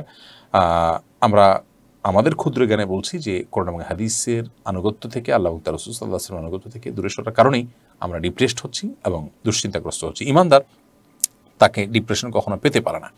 অতএব ডিপ্রেশন দূর করবার উপায় হলো ঈমান বাড়ানো, আল্লাহর প্রতি আস্থা বাড়ানো, আল্লাহর সিফাতি নামগুলো ব্যাখ্যা সহকারে একটু ভালো করে পড়া, জানা, বোঝা, এগুলো আমাদের ডিপ্রেশন দূর করতে সহায়তা করবে। আল্লাহ সুবহানাহু ওয়া তাআলার কুদরত সম্পর্কে আমরা যখন জানবো, কোরআনের আয়াতগুলো যখন আমরা অর্থ ব্যাখ্যা সহকারে বুঝে পড়বো, তখন আল্লাহর প্রতি ঈমান বাড়বে। ইনশাআল্লাহ বিদিনের মাধ্যমে আমাদের ডিপ্রেশন দূর হবে, আল্লাহর প্রতি ঈমান বৃদ্ধি হবে। আল্লাহ বলেছেন, লা তাকনাতু মির রাহমাতিল্লাহ, তোমরা আল্লাহর রহমত থেকে নিরাশ হও না। আল্লাহ বলেছেন, ওয়ালা ইয়াস মির রাহমাতিল্লাহি ইল্লাল কওমুল কাফিরুন, আল্লাহর রহমত থেকে কাফির ছাড়া কেউ নিরাশ হতে পারে না। ঈমানদার কখনো নিরাশ হতে পারে না। এজন্য ডিপ্রেশন দূরের জন্য কোরআন তেলাওয়াত করবেন, বিশেষ করে সূরা ইউসুফ তেলাওয়াত করলে অর্থ সহকারে বুঝে যদি কেউ তেলাওয়াত করতে পারেন, তাহলে সেটি ডিপ্রেশন দূরের জন্য অনেক বেশি সহায়ক ভূমিকা রাখে। এছাড়া দুরুদের সম্পর্কে হাদিসে আসছে যে দুরুদ যদি কেউ পাঠ করেন, তাহলে সেটা মানুষের পেরেশানি দূরের জন্য যথেষ্ট। আর পেরেশানি দূরের জন্য নবী সাল্লাল্লাহু আলাইহি ওয়াসাল্লামের আরেকটা বিশেষ দোয়া আছে, আল্লাহুম্মা ইন্নী আউযু বিকা মিনাল আজজি ওয়াল কাসাল ওয়া আউযু বিকা মিনাল বুখলি ওয়াল জুবন ওয়া আউযু বিকা মিন গালাবাতিদ দাইনি ওয়া কাহরির রিজাল। নবী সাল্লাল্লাহু আলাইহি ওয়াসাল্লাম আল্লাহর কাছে হাম এবং হাজান থেকে, পেরেশানি থেকে, টেনশন থেকে, দুশ্চিন্তা থেকে আল্লাহর কাছে পানা চেয়েছেন। এই সমস্ত দোয়াগুলো আমরা বেশি বেশি করে পড়তে পারি। প্রিয় দর্শক, এ পর্যায়ে আমরা ছোট্ট একটা বিরতিতে যাচ্ছি, সময় হয়েছে বিরতিতে যাওয়ার। ইনশাআল্লাহ বিদিনিল্লাহ বিরতির পর আবার আমরা ফিরে আসছি, তখন আমাদের সঙ্গেই থাকবেন ইনশাআল্লাহ তাআলা। আসুন্নাহ ফাউন্ডেশন মসজিদ কমপ্লেক্স ও ইসলামিক সেন্টার একটি লালিত স্বপ্ন। ইনশাআল্লাহ শিক্ষা, সেবা ও দাওয়া সহ ফাউন্ডেশনের বহুবিধ কার্যক্রমের কেন্দ্র হবে এই কমপ্লেক্স। ঢাকার নতুন বাজারের অদূরে কেনা জমিতে শীঘ্রই নির্মাণ কাজ শুরু হবে ইনশাআল্লাহ। সাদাকায়ে জারিয়ামূলক এই প্রকল্পে শরীক হতে পারেন আপনিও। অসহায় দরিদ্রদের দারিদ্র্য দূরীকরণ ও স্বাবলম্বীকরণের লক্ষ্যে আসুন্নাহ ফাউন্ডেশন পরিচালনা করছে স্বাবলম্বীকরণ প্রকল্প। স্বাবলম্বীকরণ প্রকল্পের আওতায় এ যাবৎ প্রায় 3000 মানুষকে প্রশিক্ষণ ও স্বাবলম্বীকরণ উপকরণ প্রদান করা হয়েছে। আপনার জাকাতের অর্থে স্বাবলম্বী হতে পারে অসহায় দরিদ্র মানুষ। আসুন্নাহ ফাউন্ডেশনের জাকাত তহবিলে জাকাত পাঠাতে ভিজিট করুন www.asunnahfoundation.org/donate/zakat। প্রিয় দর্শক, বিরতির পর আবার আপনাদেরকে স্বাগত জানাচ্ছি। আপনারা দেখছেন আসুন্নাহ ফাউন্ডেশন আয়োজিত সাপ্তাহিক প্রশ্নপত্র অনুষ্ঠান সোনালী সমাধানের 196তম পর্ব। এরপর শামীমারা বেগম, আপনি লিখেছেন, পাসপোর্টের জন্য কি নেকাব ছাড়া ছবি তোলা যাবে এবং ইনকোয়ারিতে আসলে পুলিশকে কি টাকা দেওয়া জায়েজ হবে? পাসপোর্ট যেহেতু আমাদের একান্ত প্রয়োজনীয় একটি কাজ, আইডেন্টিটি, এবং আমাদের হজ, উমরা সহ বাইরে সফরের জন্য প্রয়োজন হয়, সেজন্য আপনি নেকাব ছাড়া যদি ছবি তুলতে হয় একান্ত, অবশ্যই আপনি ছবি তুলতে পারবেন, জায়েজ হবে। আর পুলিশ ইনকোয়ারিতে আসলে তাকে ঘুষ দেওয়া জায়েজ হবে না, যদি ইনকোয়ারি ছাড়া আপনার কাজটা হওয়ার ন্যূনতম কোনো সম্ভাবনা থাকে। আর যদি এরকম হয় যে না, এটা ছাড়া আমার কাজটা হওয়ার কোনো সম্ভাবনাই নেই, তখন আপনি নিরুপায় হিসাবে ঘুষ দিলে ইনশাআল্লাহ আপনার গুনাহ হবে না। আনোয়ারা জামাল আনু লিখেছেন, টাকা ধার না দিলে সে টাকা জাকাত হিসাবে যোগ করা যাবে কিনা? টাকা ধার দিয়ে না দিলে সে টাকা জাকাত হিসাবে যোগ করা যাবে কিনা? এর উত্তর হলো যে আপনি কাউকে ধার দিয়েছেন, তিনি টাকাটা দিচ্ছেন না, যেহেতু আদায় করতে পারছেন না, এখন জাকাত হিসাবে কেটে দিবেন, এটা জায়েজ হবে না। কারণ আপনি তাকে যখন জাকাতের টাকাটা যখন দিয়েছেন তখন আপনি জাকাত হিসাবে দেননি, আপনি তাকে যখন দিয়েছেন সেটা ছিল লোন হিসাবে। যখন পাচ্ছেন না, এখন আপনি সেটাকে কাটাকাটি করার চেষ্টা করছেন, এটা অবশ্যই জাকাত আদায় হবে না এতে। বরং আপনি যদি টাকাটা জাকাত থেকে কাটতেই চান, তাহলে তার পদ্ধতি হবে তাকে ডেকে এনে জাকাতের টাকা থেকে আপনি কিছু টাকা তাকে দিবেন, দিয়ে বলবেন এই টাকাটা আমি তোমাকে দিলাম, যেহেতু তিনি ঋণগ্রস্ত এবং তার যদি অন্য কোনো টাকা না থাকে আপনার ঋণ পরিশোধ করার মতো, জাকাতের হকদার তিনি, সেই হিসাবে আপনি তাকে জাকাতের টাকা দিবেন। দেওয়ার পর এবার তাকে বলবেন তুমি আমার ঋণ পরিশোধ করো ওই টাকা, এবার সে আপনাকে ঋণ পরিশোধ হিসাবে দিবে। এভাবে আপনি জাকাতের টাকা থেকে সেটি কাটতে পারেন। এমডি আলামিন হোসেন আপনি লিখেছেন, আমি একসময় মসজিদে আজান দিয়েছি এবং নামাজ পড়িয়েছি, কিন্তু এখন আমি নামাজ পড়ি না, মনের ভিতরে শুধু ডিপ্রেশন লাগে, কি করলে ডিপ্রেশন থেকে ফিরে আসতে পারবো? আলামিন হোসেন, আপনি সবচেয়ে ভালো হবে কোনো বিদগ্ধ, বিচক্ষণ এবং আমলদার, মুত্তাকি, পরহেজগার কোনো আলেমের শরণাপন্ন হন এবং তার সংস্রবে যান, তাকে আপনার সমস্যাগুলো সব খুলে বলুন। আপনার এই সংক্ষিপ্ত প্রশ্নে আমরা ঠিক বুঝে উঠতে পারছি না যে আপনি কী ধরনের ডিপ্রেশনে আছেন, কেন আপনি একসময় নিয়মিত নামাজ পড়া মানুষ, মসজিদে নামাজও পড়িয়েছেন, আজানও দিয়েছেন, এখন ডিপ্রেশনে পড়ে আপনি এই অবস্থায় চলে গেছেন। আপনার সমস্যাটা আসলে কোন জায়গায় সেটা নিয়ে আমার মনে হয় একটু ডিটেল আলোচনা করা দরকার। আমরা আপনার জন্য দোয়া করি, আল্লাহ রাব্বুল আলামিন আপনাকে আবারও ফিরে আসার তৌফিক দান করুন আপনার আপন আলোয় এবং হেদায়েতের পথে।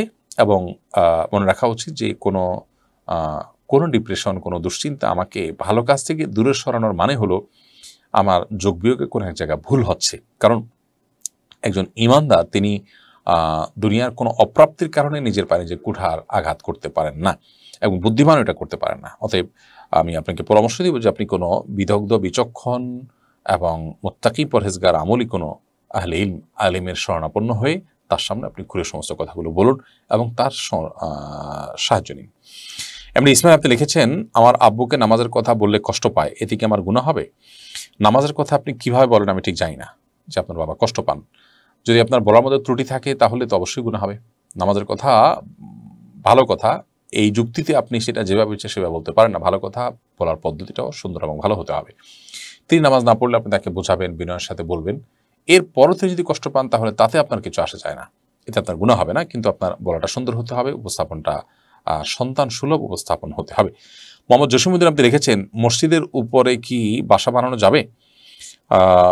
মসজিদের জায়গা যেটা হয় সেটা একেবারে জমিনের গভীর থেকে নিয়ে আকাশের উচ্চতা পর্যন্ত শূন্য জায়গা, পুরোটা সহই মসজিদ হয়।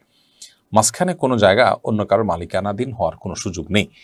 যদি মসজিদেরই বাসা হয়, মসজিদেরই প্রয়োজনে বাসা, সেখানে ইমাম সাহেবের থাকার জন্য হলো বা অন্য কোনো কাজে ব্যবহার করা হলো, সেটা যদি হয় তাহলে সেক্ষেত্রে শর্ত সাপেক্ষে সেটা জায়েজ হতে পারে।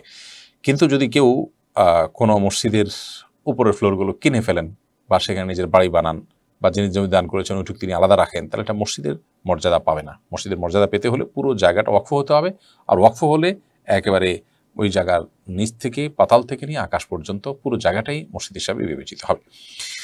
জসিম হোসেন যে এআইডি থেকে আপনি লিখেছেন, রাতে থালা বাসন না ধুয়ে রাখলে কি বরকত কমে যাবে? রাতে থালা বাসন না ধুলে বরকত কমে যায় এরকম কোনো কথা কোরআনে কোথাও বলা হয়নি। প্রচুর পরিমাণে কুসংস্কার আমাদের সমাজে আছে, এটি সেরকম একটি বিষয়। আপনি থালা বাসন রাতে ধোবেন নাকি দিনে ধোবেন এটা আপনার ব্যাপার। তবে এক্ষেত্রে শরিয়ার নির্দেশনা হলো যে থালা বাসন, বিশেষ করে খাবার যদি থাকে সেগুলোকে ঢেকে রাখা, সেগুলোকে ঢেকে না রাখাটা এটা সুন্নাহর খেলাফ। আমরা যখন ঘুমিয়ে পড়ি অনেক সময় জিনরা বিচরণ করে এবং নানামুখী অসুবিধা তৈরি হয়। সবচেয়ে বড় কথা হলো যে আজকাল আমরা তেলাপোকা, তারপর টিকটিকি, নানা রকমের প্রাণী বিচরণের কথা আমরা জানি। এগুলো আমাদের অজান্তে বিচরণ করবে, সেগুলো আমাদের স্বাস্থ্যের জন্য ক্ষতির কারণ হতে পারে। এই জন্য সেগুলোকে ঢেকে রাখা অথবা উপর করে রাখা সেটা হলো গুরুত্বপূর্ণ বিষয়। আমি ধোয়ার বিষয়টা এখন ধোবো, আমার থালা বাসনটা নাকি আমি কালকে সকালে ধোবো সেটা একান্তই আমার ব্যাপার। এক্ষেত্রে শরীয়ত আমাকে কোনো বাধ্যবাধকতা দেয়নি। তবে এটা ঠিক যে যত পরিচ্ছন্ন থাকা যায় ততই ভালো, যত সময়ের কাজ সময় করে ফেলা যায় ততই ভালো। কিন্তু এর মানে এই না যে থালা বাসন আমি রাতেরটা সকালে ধুলে আমার বাসায় বরকত থাকবে না, এমন কোনো কথা নেই। শাহিনুর ইসলাম সোনিয়া আপনি লিখেছেন, স্বামী অক্ষম হলে স্ত্রীর করণীয় কি? চিকিৎসার পরও স্বামী সুস্থ হয়নি, পরামর্শ কাম্য। এই ধরনের বিষয়গুলো আমি বারবার বলি, মেহরবানি করে আপনারা এই সংক্ষিপ্ত ভাষণের প্রশ্ন উত্তরে না দিয়ে একটু ডিটেল আলোচনা করে কোনো কোনো ভালো আলেমের সাথে কথা বলে যোগাযোগ করে সম্ভব হলে সশরীরে উপস্থিত হয়ে তারপরে উত্তর জেনে নেবেন। কারণ এগুলা অনেকটাই অস্পষ্ট, এবং অস্পষ্ট বিষয়ের উপরে যদি আমরা উত্তর দিতে যাই তাহলে ভুল বোঝাবুঝির যথেষ্ট সুযোগ থাকে। তারপর আমরা শুধুমাত্র মৌলিক গাইডলাইন দিচ্ছি, আপনার পার্টিকুলার সমস্যার সমাধানে যাচ্ছি না। স্বামী অক্ষম, এই অক্ষমতার ডেফিনেশন কি, তিনি কতটা অক্ষম, এবং চিকিৎসা হওয়ার পরও তিনি সুস্থ হন নাই, কী ধরনের চিকিৎসা হয়েছে, তার আন্তরিকতা ছিল কি না, এটা কি প্রকৃত অর্থেই অক্ষমতার সংজ্ঞায় পড়ে কি না, নাকি স্বামী স্ত্রী নিজেদের মধ্যে ভুল বুঝাবুঝি হলে শুধুমাত্র একজন অন্যজন থেকে নিষ্কৃতি পাওয়ার জন্য এটা একটা উসিলা মাত্র, বাহানা মাত্র, অথবা আপনার এখানে অন্য কোনো ফাঁকফোকর আদৌ আছে কিনা, এই বিষয়গুলো দেখতে হবে। যদি এমন হয় যে স্বামী স্ত্রীর জৈবিক প্রয়োজন পূরণ করতে একেবারেই অক্ষম, চিকিৎসার পরও সেটা সে সমস্যা তার দূর না হয়, তাহলে সেক্ষেত্রে স্ত্রী বিচ্ছেদের উদ্যোগ গ্রহণ করতে পারেন। স্বামী যদি বিচ্ছেদ না দেন, স্বামী যদি তালাক না দেন, তাহলে সেক্ষেত্রে আদালতের মাধ্যমেও বিচ্ছেদের উদ্যোগ নিতে পারেন। সামাজিকভাবেও বিচ্ছেদের উদ্যোগ আলেম ওলামাদের মাধ্যমে, স্থানীয় মুরব্বিদের মাধ্যমে উদ্যোগ নিতে পারেন, তাকে প্রেশার দিতে পারেন, অর্থাৎ সে অধিকার তার আছে। ইসলাম বলে না যে একজন স্বামী অক্ষম হওয়ার পরও নারী সারা জীবন তার ঘর করে যেতে হবে। তবে প্রকৃত অবস্থাকেই সেটা নিরূপণ, নিজেরটা নিজে না করে অন্যদের সহযোগিতা নিয়ে, বিচক্ষণ বিদগ্ধ মানুষগুলোর সহযোগিতা নিয়ে সিদ্ধান্তে আসতে পারলে সেটা অবশ্যই ভালো। আবু জাফর লিখেছেন, ইসলাম বিশ্ববিদ্যালয়ের লোগোতে আরবি নাম লেখা, এই লোগো লাগানো টি শার্ট পরে টয়লেটে যাওয়া যাবে কিনা? আরবি লেখা থাকলেই সেটা সম্মান করতে হবে এবং সেটা নিয়ে টয়লেটে যাওয়া যাবে না, ব্যাপারটা সেরকম না। যদি কোরআন কারীমের আয়াত থাকে অবশ্যই যাওয়া যাবে না। নবী করিম সাল্লাল্লাহু আলাইহি ওয়াসাল্লাম বাণী থাকলে সেটা প্রদর্শন করে টয়লেটে যাওয়া অসম্মান হবে সেটার প্রতি। বাট ইসলামী বিশ্ববিদ্যালয় এই কথাটা জাস্ট যদি আরবিতে লেখা থাকে তাহলে সেক্ষেত্রে ওটা নিয়ে টয়লেটে যাওয়াতে অসুবিধা নেই। আমি যদিও নিশ্চিত নই যে ইসলামী বিশ্ববিদ্যালয়ের যে লোগো সেখানে কোরআনের কোনো আয়াত আছে কিনা, থাকতেও পারে। যদি কোরআনের কোনো আয়াত থাকে সে লোগোতে তাহলে সেটা প্রদর্শিত এই অবস্থায় টয়লেটে যাওয়া যাবে না, কোনো গেঞ্জিতে সেটা লাগানো থাকে। এই জন্য দেখতে হবে যে সেখানে কি আছে। শুধুমাত্র ইসলামিক ইউনিভার্সিটি এটা আরবিতে লেখা থাকলে ওটা নিয়ে টয়লেটে যাওয়াতে কোনো অসুবিধা নেই। শাহরিয়ার রহিম লিখেছেন, নাপাক অবস্থায় শরীরের ঘাম পোশাকে লাগলে কি পোশাক নাপাক হয়ে যাবে? নাপাক অবস্থায় যদি শরীরের ঘাম পোশাকে লাগে তাহলে সেই পোশাক নাপাক হবে না। কারণ মানুষ যখন গোসল ফরজ হওয়ার কারণে নাপাক হন কিংবা ছোট নাপাকও হন, তখন তার ঘামও নাপাক হয়ে যায় না, যার কারণে এই ঘামগুলো শরীরে, পোশাকে কোনো জায়গায় লাগলে সেই জায়গাগুলো নাপাক হবে না। তৈব হোসেন আপনি লিখেছেন, আমি একজন দোকানদার, আমার আশেপাশে কোনো মসজিদ না থাকায় আমাকে দোকানে নামাজ আদায় করতে হয়, কিন্তু দোকানে অনেক পণ্যের গায়ে মানুষ বা অন্যান্য প্রাণীর ছবি থাকে, এতে কি দোকানে সালাতের কোনো সমস্যা হবে? দেখুন, যেহেতু ছবিগুলো সাধারণত খুব সূক্ষ্ম থাকে, অত সমস্যাটাও সূক্ষ্ম সমস্যাই হবে। অর্থাৎ মোটা দাগের সমস্যা হবে না, যেহেতু এটা মোটা দাগে থাকে না, কিন্তু সমস্যা ঠিকই হবে।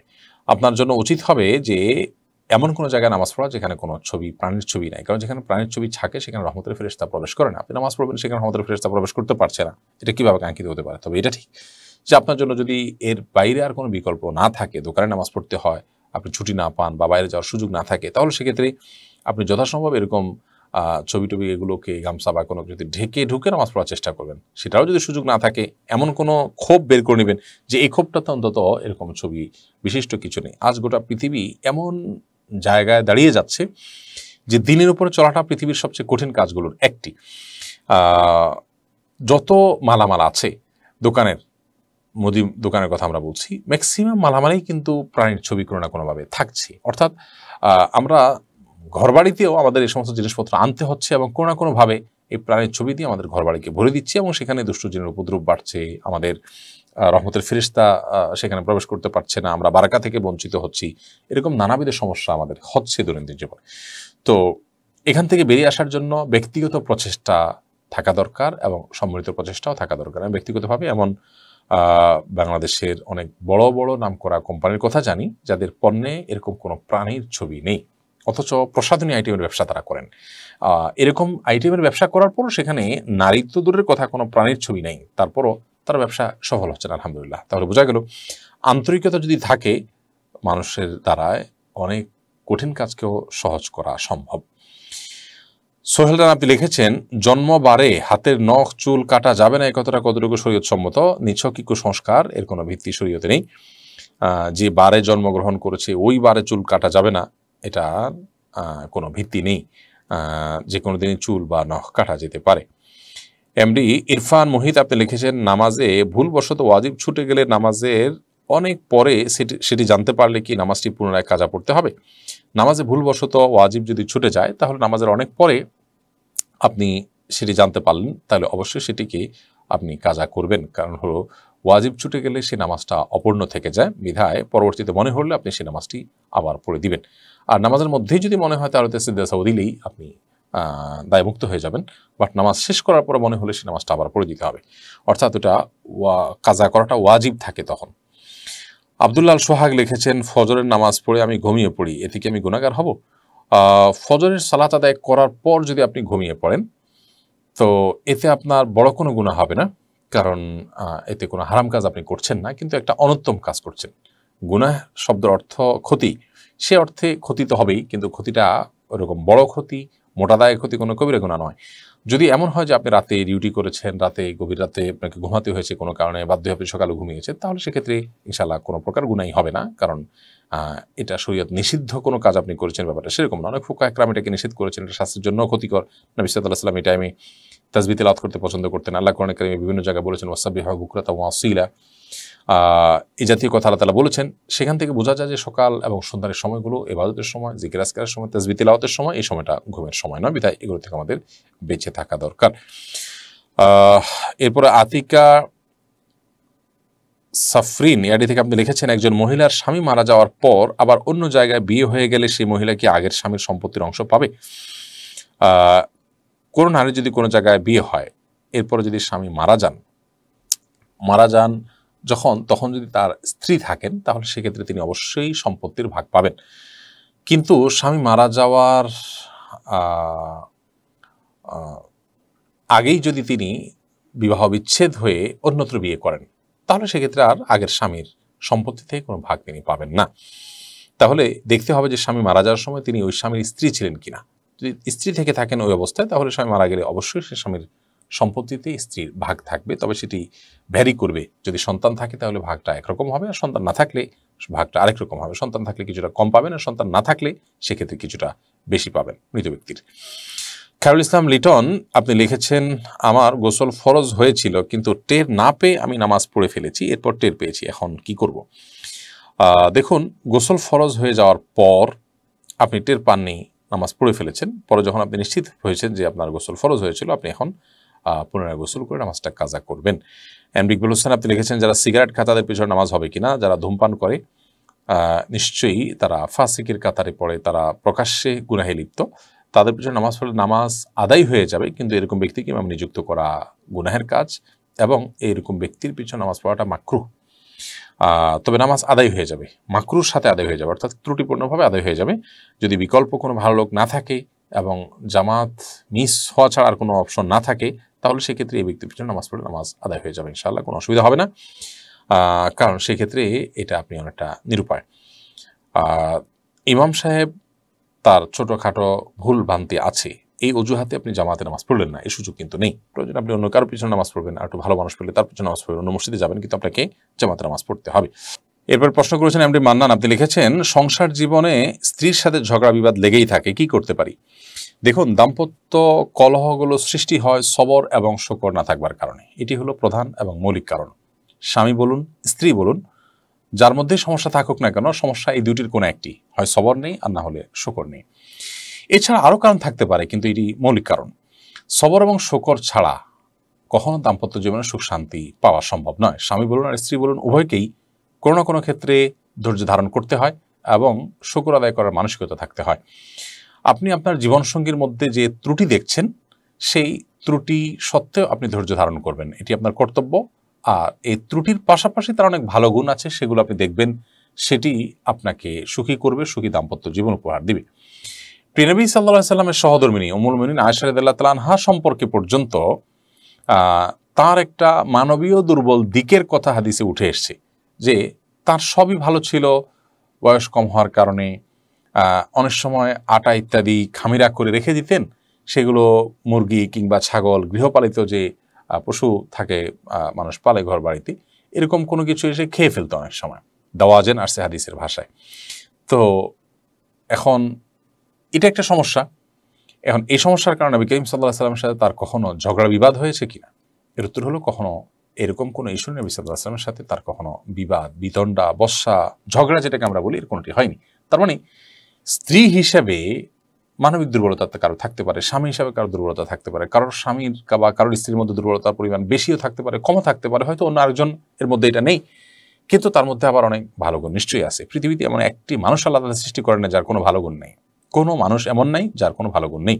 আপনি আপনার জীবনসঙ্গীর যদি কোনো ভালো গুণ খুঁজে না পান, সেটা আপনার ত্রুটি। আর কিছু না থাকুক, তার শারীরিক অবয়বটা ভালো আছে, এটাও কি একটা শুকরিয়া আদায় করার জায়গা নয়? যে আমার স্বামী শারীরিকভাবে ফিট আছেন, সুস্থ আছেন। অনেকের স্বামী শারীরিকভাবে ফিট নন, অনেকের স্বামী মানসিক রোগী, আমার স্বামী অ্যাটলিস্ট মানসিক রোগী নন। কত শত বিষয় আমরা খুঁটে খুঁটে বের করতে পারবো যদি আমরা চেষ্টা করি যে আমার জীবনসঙ্গী তার কি ভালো গুণ আছে। তাহলে স্বামী বলুন স্ত্রী বলুন উভয়কেই কাজটি করতে হবে, সবর এবং শকর। এটা ছাড়া দাম্পত্য জীবনের ঝগড়া, বিবাদ, কলহ এগুলো মেটানো সম্ভব নয়। আজকে আমাদের সমাজে যে বিবাহ বিচ্ছেদের হার বেড়ে চলেছে এবং সংসারগুলো ভেঙে খান খান হয়ে যাচ্ছে, এর মূল এবং প্রধান কারণ হলো যে আমরা দিন থেকে দূরে সরে যাচ্ছি। আমাদের মোরালিটি এবং নীতিনৈতিকতা, মূল্যবোধ এগুলো আমাদের থেকে হারিয়ে যাচ্ছে। এগুলো যত বেশি হারাবে ততই আমাদের দাম্পত্য জীবন কেন সার্বিক জীবনে অশান্তির ছায়া নেমে আসবে। বিধায় আল্লাহর দিকে আমাদেরকে ফিরে আসতে হবে এবং সবর এবং শকরের চর্চা বাড়াতে হবে। নবী করিম সাল্লাল্লাহু আলাইহি ওয়াসাল্লামের পারিবারিক জীবন নিয়ে শেখ মোহাম্মদ সালেহ আল মুনাজিদ হাফিজাহুল্লাহর খুব চমৎকার এবং অসাধারণ একটি সংকলন আছে। সেখানে পুঙ্খানুপুঙ্খরূপে নবী সাল্লাল্লাহু আলাইহি ওয়াসাল্লামের সিরাত, তার পরিবারের সাথে তিনি কেমন আচরণ করতেন, পরিবার লোকদের সাথে সম্পর্ক কেমন ছিল, সেগুলো যদি আমরা পড়ি ইনশাআল্লাহ বিদিনিল্লাহ আশা করি আমাদের উপকারে আসবে। জাবেদ আহমেদ আপনি লিখেছেন, বিদেশি বিড়ালের বাচ্চা পালনের জন্য ক্রয় বিক্রয় করা যায় আছে কিনা? হাদিসে বিড়াল বিক্রি এবং কেনা বেচা করা এর ব্যাপারে নিষেধাজ্ঞা আছে, তবে সেই নিষেধাজ্ঞাটাকে কোনো ফকিহ বা কোনো ইমামই হারাম পর্যায়ে বলেন, সেটাকে মাকরুহ পর্যায়ে বলেছেন। অবশ্য অনেক ইমামগণ বলেছেন যে, অনেক হাদিস বিশারদগণ, হাদিস বেত্তাগণ, হাদিস ব্যাখ্যাতাগণ বলেছেন যে নবী সাল্লাল্লাহু আলাইহি ওয়াসাল্লাম যে বিড়াল কেনাবেচা করতে নিষেধ করেছেন, এর কারণ হলো যে বিড়ালের মতো একটা সাধারণ জিনিস, এখানে কোনো মানুষের শ্রম, মেধা, অর্থ কিছু ব্যয় হয় না, এটা আবার কেনাবেচা কেন করতে হবে? এটা যদি কারোর অতিরিক্ত থাকে কাউকে দিয়ে দিবে। এই তুচ্ছ জিনিস কেনাবেচা করাটাকে তিনি অপছন্দ করেছেন। জাস্ট বিষয়টা এই পর্যায়ে, এর বেশি কিছু নয়। তবে আজকাল যে বিদেশি বিড়াল বা উন্নত জাতের বিড়াল পাওয়া যায়, এই বিড়ালগুলো সাধারণত চাষ করতে হয় খামারে, এগুলোর পিছনে অনেক অর্থ ব্যয় করতে হয়, এগুলো চিকিৎসা করতে হয়, টিকা দিতে হয়, নিয়মিত সেগুলোর খাবার সরবরাহ করতে হয়, নানান উদ্যোগ যেহেতু সেখানে ব্যয় করতে হয়, এই বিড়ালগুলো তার আওতায় পড়ে না। অর্থাৎ এখানে যেহেতু ইনভেস্টের ব্যাপার আছে আর বিড়াল পালন করা বেশি যেহেতু জায়েজ আছে, অতএব এগুলো কেনাবেচা করা জায়েজ আছে। এই মতই অধিকতর আমার কাছে যুক্তিসঙ্গত মনে হয় এবং অধিকতর এটা আপনার দলিল সমৃদ্ধ আমার কাছে মনে হয়। যদিও কোনো কোনো উলামা ইকরাম ঢালাওভাবে হাদিস যেহেতু নিষেধাজ্ঞা আছে সেজন্য সব ধরনের বিড়াল কেনাবেচাকে মাকরুহ বলেছেন, কিন্তু আবারও বলছি এটা কি হারাম কোনো প্রসিদ্ধ আলেম বা ইমাম বলেননি। বিদায় বিদেশি বিড়াল কেনাবেচা করলে আপনার এর কারণে বড় কোনো গুনাহ হবে ব্যাপারটা সেরকম নয়। এমনি রাফি আপনি লিখেছেন, সমকামিতার গুনাহ থেকে কিভাবে ক্ষমা পাবো? সমস্ত গুনাহ থেকে ক্ষমা পাওয়ার একমাত্র উপায় হলো তওবা করা, যদি সেটা বান্দার হক সংশ্লিষ্ট না হয়। বান্দার হক সংশ্লিষ্ট হলে সেটাও তওবা, কিন্তু সেটা তওবাটা নিজে মুখে বা অন্তর থেকে করলেই হবে না, বরং তার হকটা পরিশোধ করতে হবে বা তার কাছ থেকে মাপ চেয়ে নিতে হবে। সমকামিতার গুনাহ থেকে বাঁচার জন্য ক্ষমা পাওয়ার পদ্ধতিও একই, অর্থাৎ আল্লাহর কাছে তওবা করতে হবে, ফিরে আসতে হবে, অন্যায় থেকে নিজের কৃতকর্মের জন্য লজ্জিত হতে হবে, অনুতপ্ত হতে হবে, নিজেকে ভৎসনা করতে হবে, ভবিষ্যতে আর না করার সংকল্প করতে হবে। এই বিষয়গুলো যদি আপনি সমন্বয় করতে পারেন তাহলে সেক্ষেত্রে আপনি জোরালোভাবে আশা করতে পারেন আল্লাহ আপনাকে ক্ষমা করবেন ইনশাআল্লাহ তাআলা। মোহাম্মদ মোশাররফ হোসেন আপনি লিখেছেন, জাকাতের টাকা উন্নয়নমূলক কাজে ব্যবহার করতে পারবো কিনা? জাকাতের টাকা সামাজিক উন্নয়নমূলক কাজে ব্যবহার করার কোনো সুযোগ নেই, তবে ব্যক্তির উন্নয়নমূলক কাজে ব্যবহার করার সুযোগ আছে যদি তিনি গরিব অভাবী জাকাতের হকদার হন। সব গরিব অভাবী জাকাতের হকদার নন। জাকাতের হকদার হওয়ার জন্য শরিয়ার জাকাতের হকদারের যে ডেফিনেশন দিয়েছে, ফুকারা এবং মাসাকিন এর যে সংজ্ঞা দেওয়া হয়েছে, তার আওতা যদি পড়ে তাহলে সেই ব্যক্তির উন্নয়নের জন্য, তার আর্থিক উন্নয়নের জন্য আপনি জাকাতের টাকা দিয়ে কোনো উদ্যোগ গ্রহণ করলেন, তাকে কোনো একটা উপার্জনের মাধ্যম ধরিয়ে দিলেন, ব্যবস্থা করে দিলেন, জাকাতের টাকা থেকে, এটার মালিক তিনি হয়ে গেলেন, তাহলে সেক্ষেত্রে এরকম উন্নয়নমূলক কাজে আপনি জাকাত ব্যয় করতে পারবেন। কিন্তু আপনি সামাজিক উন্নয়নমূলক কাজে জাকাতের টাকা যদি ব্যয় করতে চান, আপনি রাস্তা, কালভার্ট ইত্যাদি নির্মাণ করলেন, কোনো টিউবওয়েল বসালেন যেটাতে যে কেউ পানি পান করবে, তাহলে সেটা কিন্তু জায়েজ হবে না। কোনো গরিব মানুষকে টিউবওয়েল করে দিলেন, এটা একান্ত তাহলে সেক্ষেত্রে সেটা জায়েজ হতে পারে। আতিকুর রহমান আপনি লিখেছেন, আমি প্রেম করে বিয়ে করেছি, আমার বিয়েতে কাজী আর একজন মাত্র সাক্ষী ছিল, বাবা মাকে উপস্থিত ছিলেন না। আমার বিয়ে হয়েছে কিনা, এক সাক্ষী থেকে বিয়ে শুদ্ধ হয়? আপনার বিয়েতে যদি কাজী এবং আরও একজন সাক্ষী সাথে ছিলেন, অতএব দুজন সাক্ষী ছিলেন এখানে, কাজী নিজে একজন সাক্ষী আর আরেকজন ছিলেন, তাহলে দুজন মানুষ উপস্থিতি বিয়ে হয়েছে, তারা দুজনের সাক্ষী হিসাবে যথেষ্ট। আপনি সাক্ষীর প্রশ্ন যদি করেন, তাহলে এখানে সাক্ষীর যে সংখ্যা শরীয়ত ঠিক করে দিয়েছে বিয়ের জন্য দুজন পুরুষ সাক্ষী, সেটা এখানে পাওয়া গেছে, অতএব ইনশাআল্লাহ আপনার বিয়েটা বিশুদ্ধ। তবে সন্দেহাতীতভাবে বিবাহ বহির্ভূত সম্পর্ক করে বিয়ে যে করেছেন সেটা নিন্দনীয়, সেটার জন্য আল্লাহর কাছে আপনার ইস্তেগফার করা উচিত, গুনাহ জন্য তওবা করা উচিত। এবং বাবা মা ছাড়া, অভিভাবকদেরকে ছাড়া বিয়ে করেছেন, সেটা আরেকটি অন্যায় কাজ আপনি করেছেন। কারণ আল্লাহ রাব্বুল আলামিন কোরআনে কারীমে অভিভাবকদের নির্দেশ করেছেন, ওয়া আনকিহুল আয়ামা মিনকুম ওয়াস-সালিহিনা মিন ইবাদিকুম ওয়া ইমাইকুম।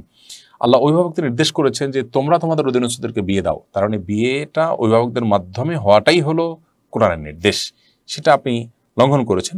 এতে যদিও আপনার বিয়ে হয়ে গেছে, বাট কাজটা আপনি ভালো করেননি, সেজন্য আপনার বাবা মার কাছে যেমন মাপ চাওয়া উচিত, আল্লাহর কাছেও মাপ চাওয়া উচিত, এবং বিবাহ বহির্ভূত সম্পর্ক করার কারণে আপনার তওবায়ে নাসুহা করতে হবে, কারণ সেটি কিন্তু সাধারণ গুনাহ না, কবিরা গুনাহ হয়েছে। তাসফিয়াত তাহরিম সারা আপনি লিখেছেন, বিয়ের প্রোগ্রাম বড় করে না করলে আমাদের আশপাশে মানুষরা কটু কথা বলে, এই জন্য কি বিয়ের অনুষ্ঠান করা যাবে গান বাজনা হারাম কোনো কাজ ছাড়া?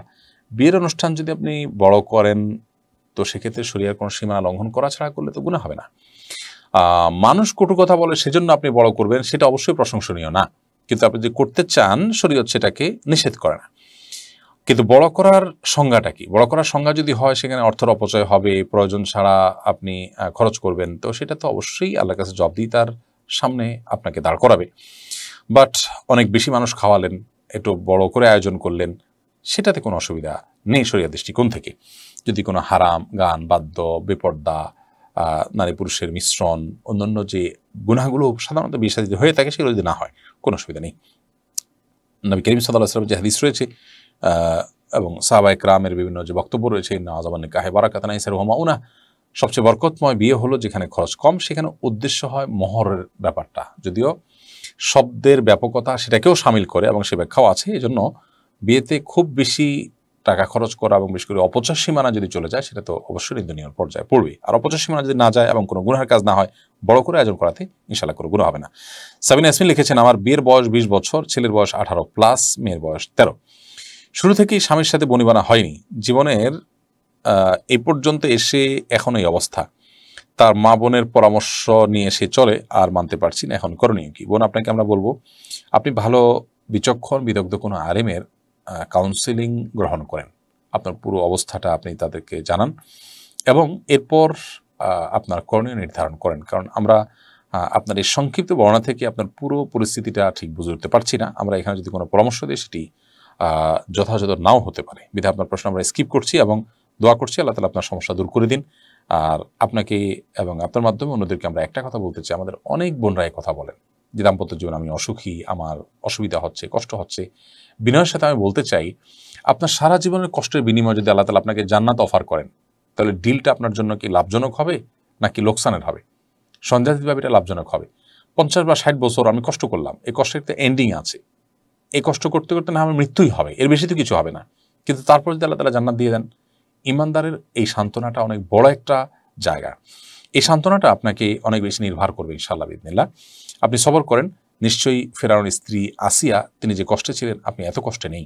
আল্লাহ রাব্বুল আলামিন তাকে জীবদ্দশাতেই তার যে গন্তব্য জান্নাত, সেটি তার সামনে ফেরেশতাদের মাধ্যমে প্রদর্শন করিয়েছিলেন। বিধায় আমি আপনাকে বলবো সবর করবার জন্য, সেই সাথে আপনার পরিস্থিতি থেকে উত্তরণের পদক্ষেপ হিসাবে কি গ্রহণ করা উচিত, সেটি অবশ্যই আপনি কোনো বিদগ্ধ আলেমের সাথে পরামর্শ করে নেবেন। সোনিয়া আক্তার বোন আপনি লিখেছেন, দুলাভাইয়ের সাথে মুখ খুলে দেখা করা যাবে কিনা? অবশ্যই দেওয়া যাবে না। আলহামদুলিল্লাহ, মওত নবী সাল্লাল্লাহু আলাইহি ওয়াসাল্লাম বলেছেন, দেবর এবং শ্যালিকা এরা মৃত্যুকে যেরকম মানুষ ভয় পায়, এদের থেকে বিপরদিগির ব্যাপারে এরকম ভয় করা উচিত, কারণ এখান থেকে ক্ষতি এবং গুনাহের আশঙ্কা অনেক বেশি থাকে। সেজন্য দুলাভাইয়ের জন্য শালিকার সাথে দেখা দেওয়া নাজায়েজ হারাম কাজ, একইভাবে শালিকার জন্য দুলাভাইয়ের সাথে দেখা দেওয়া নাজায়েজ এবং হারাম কাজ। একই কথা ভাবির বেলায় প্রযোজ্য। ভাবি দেবর আর দুলাভাই শালিকা এই উভয়টাই আলহাম্বুর আওতায় পড়ে, বিধায় এগুলো শুধু হারাম নয়, বরং অন্য 10 জনের সাথে বেপরদা করলে যে গুনাহ হবে, এখানে গুনাহটা আরও বেশি হবে। আমরা অনেক সময় মনে করি যে দুলাভাই আমার পরিবারের মানুষ, আমার আত্মীয় মানুষ, বোধহয় তার সাথে দেখা দেওয়া যাবে। এখানে আরও কঠোরভাবে দেখা দেওয়া যাবে না যদি তিনি বালেগ অথবা মুরাহাকা হন, অর্থাৎ বালেগ হওয়ার কাছাকাছি হন। রুহুল আমিন আপনি আইডি থেকে লিখেছেন, আমাদের ইমাম সাহেবের খাবার মহল্লার বিভিন্ন ঘর থেকে আসে, মহল্লার অধিকাংশ লোক সুদখোর, এই খাবার খেয়ে কি ইমাম সাহেবের নামাজ কবুল হবে? দেখুন, হারাম খেলে তার প্রভাব মানুষের উপর অবশ্যই পড়বে। এই জন্য ইমাম সাহেবেরও উচিত এক্ষেত্রে দায়িত্বশীল হওয়া, আর কর্তৃপক্ষেরও উচিত ইমাম সাহেবের খাবার কোত্থেকে আসছে সে ব্যাপারে দেখভাল করা এবং দায়িত্বশীল উদ্যোগ গ্রহণ করা। কোনো কোনো ক্ষেত্রে আমাদের অজান্তে যদি হারাম আমরা খেয়ে ফেলি, তাহলে সেক্ষেত্রে গুনাহ আমাদের হবে না, কিন্তু গুনাহের প্রভাব ঠিকই হবে। আমি অনিচ্ছাকৃতভাবে ভুলে আপনার পেটে ছুরি দিয়ে দিলাম, এতে আমার গুনাহ হবে না যে আমি ছুরিটা আপনার পেটে মারতে চাই না, মারতে চেয়েছি অন্য জায়গায়, কিন্তু সেখানে আপনি এসে পড়েছেন, আপনার গায়ে পড়েছে, আমার গুনাহ হবে না। কিন্তু এই কাজের যে প্রভাব আপনার মৃত্যু, সেটা কিন্তু ঠিকই হয়ে যাবে। ঠিক একইভাবে আমার অজান্তে আমি হারাম খেয়ে ফেলেছি, গুনাহ আমার হবে না, কিন্তু হারামের ফলশ্রুতিতে এবারদের স্বাদ নষ্ট হয়ে যাওয়া, দোয়া কবুল না হওয়া, নানা রকমের যে সমস্যা আছে সেটা ঠিকই হবে। এই জন্য ইমাম সাহেবের খাবারটা কোন বাসা থেকে আসছে, তাদের উপার্জন কি, এটা অনেক গুরুত্বপূর্ণ বিষয়। মসজিদ কর্তৃপক্ষের কর্তব্যের অংশ, তারা এটি খেয়াল রাখবেন। ইমাম সাহেবের কর্তব্যের অংশ, তিনি এটা খেয়াল রেখে এবং সতর্কতার সাথে গ্রহণ করবেন। এরপর আশরাফ আলী প্রশ্ন করেছেন, আমার 1 লাখ টাকা আছে, আমি 1 শতক জায়গা ক্রয় করেছি, নিজে দোকান দেওয়ার ইচ্ছা, নগদার টাকা নাই, আমার কি জাকাত দিতে হবে? আশরাফ আলী, আপনার যে 1 লক্ষ টাকা আছে, সেটাতে আপনি যে জায়গা কিনেছেন, সেখানে যেহেতু নিজে দোকান দেওয়ার ইচ্ছা আছে, অতএব এটা আপনার জাকাতের আওতায় পড়বে না। যদি কোনো জায়গা আপনি কিনে থাকেন বেচার উদ্দেশ্যে, অর্থাৎ সেটা আপনার ব্যবসায়িক পণ্যের আওতায় পড়ে, শরিয়ার সংজ্ঞা অনুপাতে যেটা কেনা হয়েছে বেচার উদ্দেশ্যে, সেটা ব্যবসায়িক সম্পদ হিসাবে ধরা হয়। যেহেতু এটা বেচার উদ্দেশ্যে কেনেন না আপনি, বরং এখানে আপনি ডেভেলপমেন্ট করবেন, সেটা দোকান হোক, বাড়ি হোক, মার্কেট হোক, যেটাই হোক, অতএব এই টাকার জাকাত আপনাকে দিতে হবে না। যেহেতু অন্য কোনো টাকা আপনার নেই আপনি বলছেন, তাহলে ইনশাল্লাহ আপনার পরে জাকাত আসবে না। এরপরে কনিকা হোসেন লিখেছেন, বৃদ্ধাশ্রমে কি জাকাত দেওয়া যাবে? বৃদ্ধাশ্রমে যারা আছেন সাধারণত তারা অনন্য উপায়ে থাকেন। যদি কোনো বৃদ্ধাশ্রমে এমন কেউ থাকেন যার নিজস্ব টাকা পয়সা আছে, তার হয়তো খেদমত বা সেবা করার লোক নেই, তিনি নিজের টাকায় বৃদ্ধাশ্রমে থাকেন, কিন্তু তার আরও টাকা আছে, আমি জানি না এরকম আছে কিনা কোনো বৃদ্ধাশ্রম আমাদের দেশে বা কোথাও। যদি থেকে থাকে তাহলে সেরকম খাতে আপনি ঢালাওয়া জাকাত দিতে পারবেন না। আর যদি বৃদ্ধাশ্রমে যারা এসেছেন তাদের সবাই আর্থিকভাবেও তারা অভাবী বা এই মুহূর্তে তাদের সঙ্গতি নেই, তাহলে সেক্ষেত্রে আপনি তাদের জন্য জাকাত দিতে পারবেন। কিন্তু সেক্ষেত্রে বৃদ্ধাশ্রমের অবকাঠামো উন্নয়নের জন্য নির্মাণ কাজ ইত্যাদিতে জেনারেল ফান্ড আপনি দিতে পারবেন না। বৃদ্ধাশ্রমে যারা আছেন তাদেরকে তাদের ভরণ পোষণের জন্য আপনি জাকাতের টাকা দিতে পারবেন, যদি তারা জাকাতের হকদার হয়ে থাকেন। প্রিন্স রাশেদ লিখেছেন, অজু থাকা অবস্থায় কোনো ভিডিও বা পিকচার দেখলে অজু ভাঙবে কিনা? না, এর কারণে অজু ভাঙবে না, তবে এর চেয়ে বড় কিছু ভেঙে যেতে পারে। যদি আপনি খারাপ কোনো ভিডিও, খারাপ কোনো হারাম কোনো পিকচার দেখে থাকেন, তাহলে সেক্ষেত্রে অজু ভাঙাতে কোনো গুনাহের বিষয় না, অজু ভাঙাতে কোনো খারাপ জিনিস না, অজু ভাঙতেই পারে। আপনার তাকওয়া ভেঙে যাবে, আপনার দিনদারিতা ভেঙে যাবে, আপনার আমল ভেঙে যাবে, নেকামল ভেঙে যাবে। অতএব সাথে সাথে তওবা করে আপনাকে এ ধরনের কর্মকাণ্ড থেকে বেরিয়ে আসার জন্য সংকল্প করতে হবে। ইমা আপনি লিখেছেন, আমি জাপানের একটি রেস্টুরেন্টে খাবারের বক্স তৈরি করি, সেখানে সকল আইটেমে শূকরের মাংস দিয়ে তৈরি হয়। এখানে আসার আগে আমি এই বিষয়ে জানতাম না, এখন চাকরি করার অর্থ আমার জন্য হালাল হবে না হারাম? যেহেতু সব খাবারে শূকরের গোশত থাকে, এবং আমি যতটুকু জানি বিস্কিট এবং শুকনা খাবারে পর্যন্ত শূকরের হাড্ডির গুঁড়া, এটা সেটা বিভিন্ন কিছু দেওয়া হয়। মানে শূকরের ব্যবহার, শয়তান যেহেতু জানে যে এটাকে আল্লাহ তাআলা হারাম করেছেন, অতএব এটাকে এমনভাবে অবধারিত করে দিয়েছে যে সব কিছুর সাথে কম বেশি এটা মেশানো হচ্ছে। তো এরকম পরিস্থিতিতে আপনার সেখানে চাকরি করা অবশ্যই জায়েজ হবে না, হারাম হবে, কারণ আপনি সেখানে অন্যায়ের সহযোগিতা করছেন। আল্লাহ তাআলা সূরা মায়েদার 6 নম্বর আয়াতে বলেছেন, ওয়ালা তাআওয়ানু আলাল ইসমি ওয়াল উদওয়ান, কেউ পাপ কাজ করবে তুমি সেখানে সহযোগিতা করতে পারো না, তোমরা সেটা করবে না, এই নিষেধাজ্ঞা কোরআনে রয়েছে। বিধায় আপনি এই চাকরি ছেড়ে অন্য কোনো হালাল উপার্জনের চেষ্টা করুন। আমরা জানি যারা একটু ভালো থাকবার জন্য পৃথিবীর উন্নত দেশগুলোতে চলে গেছেন, তারা অনেকেই এই কষ্টে আছেন যে হারাম উপার্জন ছাড়া হালাল উপার্জনের জায়গাগুলো খুবই সীমিত, খুবই সংকীর্ণ। এরপরও আপনাকে হয় চেষ্টা করতে হবে, দেশে ফিরে আসতে হবে। ইমানদারের জন্য হারাম কাজ করার কোনো সুযোগ নেই। সে জানে যে এই হারাম কাজের জন্য আমাকে প্রায়শ্চিত্ত করতে হবে, মূল্য দিতে হবে আখেরাতে। বিধায় আপনাকে অবশ্যই এখান থেকে বেরিয়ে আসার চেষ্টা করতে হবে। এমনি জাহিদ আপনি লিখেছেন, ফজর নামাজটা জামাতে পড়তে পারি না, দারোয়ানকে ডাকলে শুনে না, তাই বাসায় পড়ে ফেলি, এক্ষেত্রে নামাজ কবুল হবে কিনা প্লিজ জানাবেন। ফজর নামাজটা আপনি জামাতে পড়তে পারেন না, নিশ্চয়ই এটা আপনার দুর্বলতা। আপনি সেই দুর্বলতা কাটাবার চেষ্টা করবেন। বছর জুড়ে বা জীবনভর আপনি এইভাবে একা একা নামাজ পড়ে ফেলবেন এবং সেটা আপনার জন্য যথেষ্ট মনে করবেন, সেটা করার কোনো সুযোগ নেই। আপনার ফরজটা হয়তো আদায় হয়ে যাবে, কিন্তু ত্রুটিপূর্ণ আদায় হবে এবং ওয়াজিব তরকের গুনাহগার আপনি হবেন। আপনি দারোয়ানকে ডাকলে শুনে না, এই কথা যথেষ্ট নয়, বরং প্রয়োজনে মসজিদ দূরে থাকলে দারোয়ানকে আপনি কনভিন্স করে, দাওয়াত দিয়ে, আদর যত্ন করে তাকে আপনি নামাজি বানাবেন, অথবা আশপাশে যারা আছে তাদেরকে জামাতে নামাজ পড়বেন। কিন্তু আপনি মসজিদেও যাবেন না এবং নিজে কোনো জামাতের আয়োজনও করবেন না যদি মসজিদ দূরে থাকে, তাহলে সেক্ষেত্রে আপনি অবশ্যই গুনাহগার হবেন। এসকে সোহান খান লিখেছেন, হিন্দু বন্ধু তার বিয়েতে দাওয়াত দিলে কি দাওয়াত খেতে যেতে পারবো? হিন্দুদের বিয়েতে অনেক সময় কি বিয়েতে পুজোর আয়োজন থাকে, যদি সেরকম থাকে তাহলে সেক্ষেত্রে যেখানে পুজো হয় বা যেখানে শিরক হয় সেই জায়গা যেতে হাদিসে নিষেধ আছে। বাট যদি শুধু খাবারের অনুষ্ঠান হয়, সেখানে আনুষ্ঠানিকতা বলতে শুধু খাবার, তাহলে সেক্ষেত্রে সেই খাবার যদি হালাল হয়, সেই খাবার খাওয়াতে অসুবিধা নেই। আশিক মাহমুদ লিখেছেন, আমি একটা বালেগা মেয়েকে পড়াই, আমি সেটা বাদ দিতে চাই, কিন্তু আমার অন্য কোনো ইনকাম সোর্স নাই, এখন আমার কি করা উচিত? দেখুন, হারাম থেকে বেরিয়ে আসার জন্য হারাম থেকে বাঁচার গুরুত্বটা বোঝা দরকার, আর কিচ্ছু না। আপনার কাছে এই বালেগা একটা মেয়েকে, প্রাপ্তবয়স্ক একটা মেয়েকে পড়ানোটা প্রয়োজনীয় কাজ মনে হচ্ছে, এর বিপরীতে জাহান্নাম থেকে বাঁচাটা প্রয়োজনীয় আপনার কাছে মনে হচ্ছে না। এর মানে হলো আপনার তাকওয়ার দুর্বলতা আছে, ঘাটতি আছে। সেই জায়গাটাকে আপনি যদি সঠিকভাবে সংশোধন করতে পারেন, তাহলে ইনশাআল্লাহ আপনার জন্য কাজটা সহজ হয়ে যাবে। আমি ব্যক্তিগতভাবে এমন অনেক মানুষকে জানি যারা এরকম অনেক লোভনীয় প্রস্তাব আল্লাহর জন্য ডিনাই করেছেন। আজকে আমি বলতে পারি, এক ভদ্রলোক তিনি $60,000 একটা কাজ পেয়েছেন, শুধুমাত্র সেখানে বেপরদিগি হবে, হারাম মেয়েদের ছবি ইত্যাদি ডিজাইন করতে হবে, সেজন্য কাজটা তিনি ছেড়ে দিয়েছেন। অনেক বেশি সম্পদশালী মানুষ তা না, কিন্তু সেখানে এত বিশাল অফার ছেড়ে দিয়েছেন আল্লাহর জন্য। আমরা না খেয়ে মরে যাব না যদি আমাদের কোনো হারামকে আমরা ত্যাগ করি, হয়তো কষ্ট হবে সাময়িকভাবে। অথবা আপনার সদিচ্ছা থাকা উচিত এবং তাকওয়াকে মজবুত করা উচিত। নীল আকাশ আপনি লিখেছেন আইডি থেকে, প্রতিদিন তাহাজ্জুদে নিয়ত করে ঘুমাতে যায়, দেখা যায় ফজরই ছুটে যায়, আগে এমনটা হতো না, পরামর্শ দিয়ে বাধ্য করবেন। অবশ্যই আপনি রাত দেরিতে ঘুমান কিংবা রাতে মোবাইল টিপি করে শোন।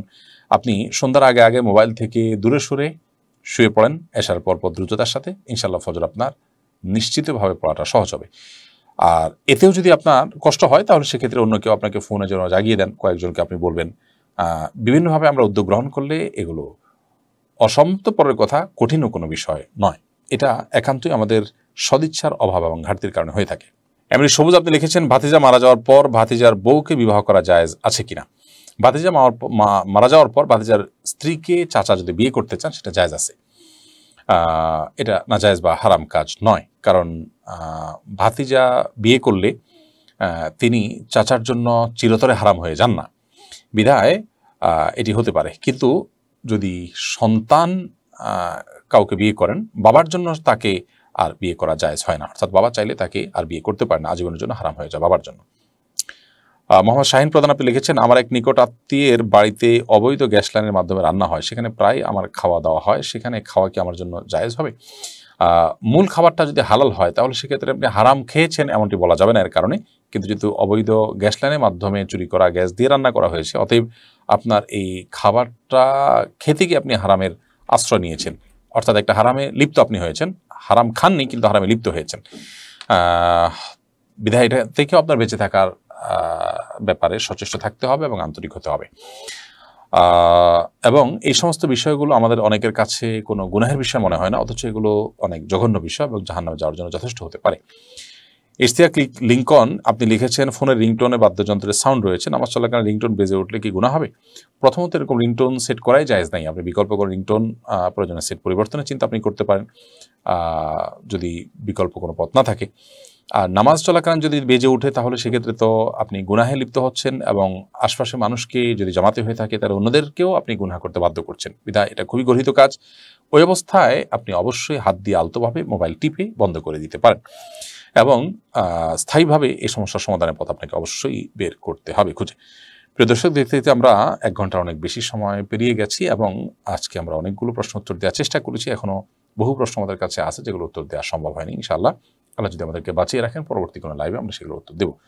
আল্লাহ সুবহানাহু ওয়া তাআলা আমাদের সবাইকে নিরাপদে রাখুন, ভালো রাখুন, সুস্থ রাখুন, ভালো কথাগুলো অনুযায়ী আমল করার তৌফিক দান করুন। ইন আসাবতু ফামিনাল্লাহ ওয়া ইন আখতাতু ফামিনাশ শাইতান। যদি ভালো কিছু বলে থাকি সেটি আল্লাহর তরফ থেকে, আর ভুল কিছু বলে থাকলে আমার এবং শয়তানের তরফ থেকে। আল্লাহ তাআলা আমাদের সকলকে ভালো কথাগুলোকে জেনে জেনে বুঝে বুঝে আমল করে আমাদেরকে আলোকিত করার, নিজের জীবনকে সমৃদ্ধ করার তৌফিক দান করুন।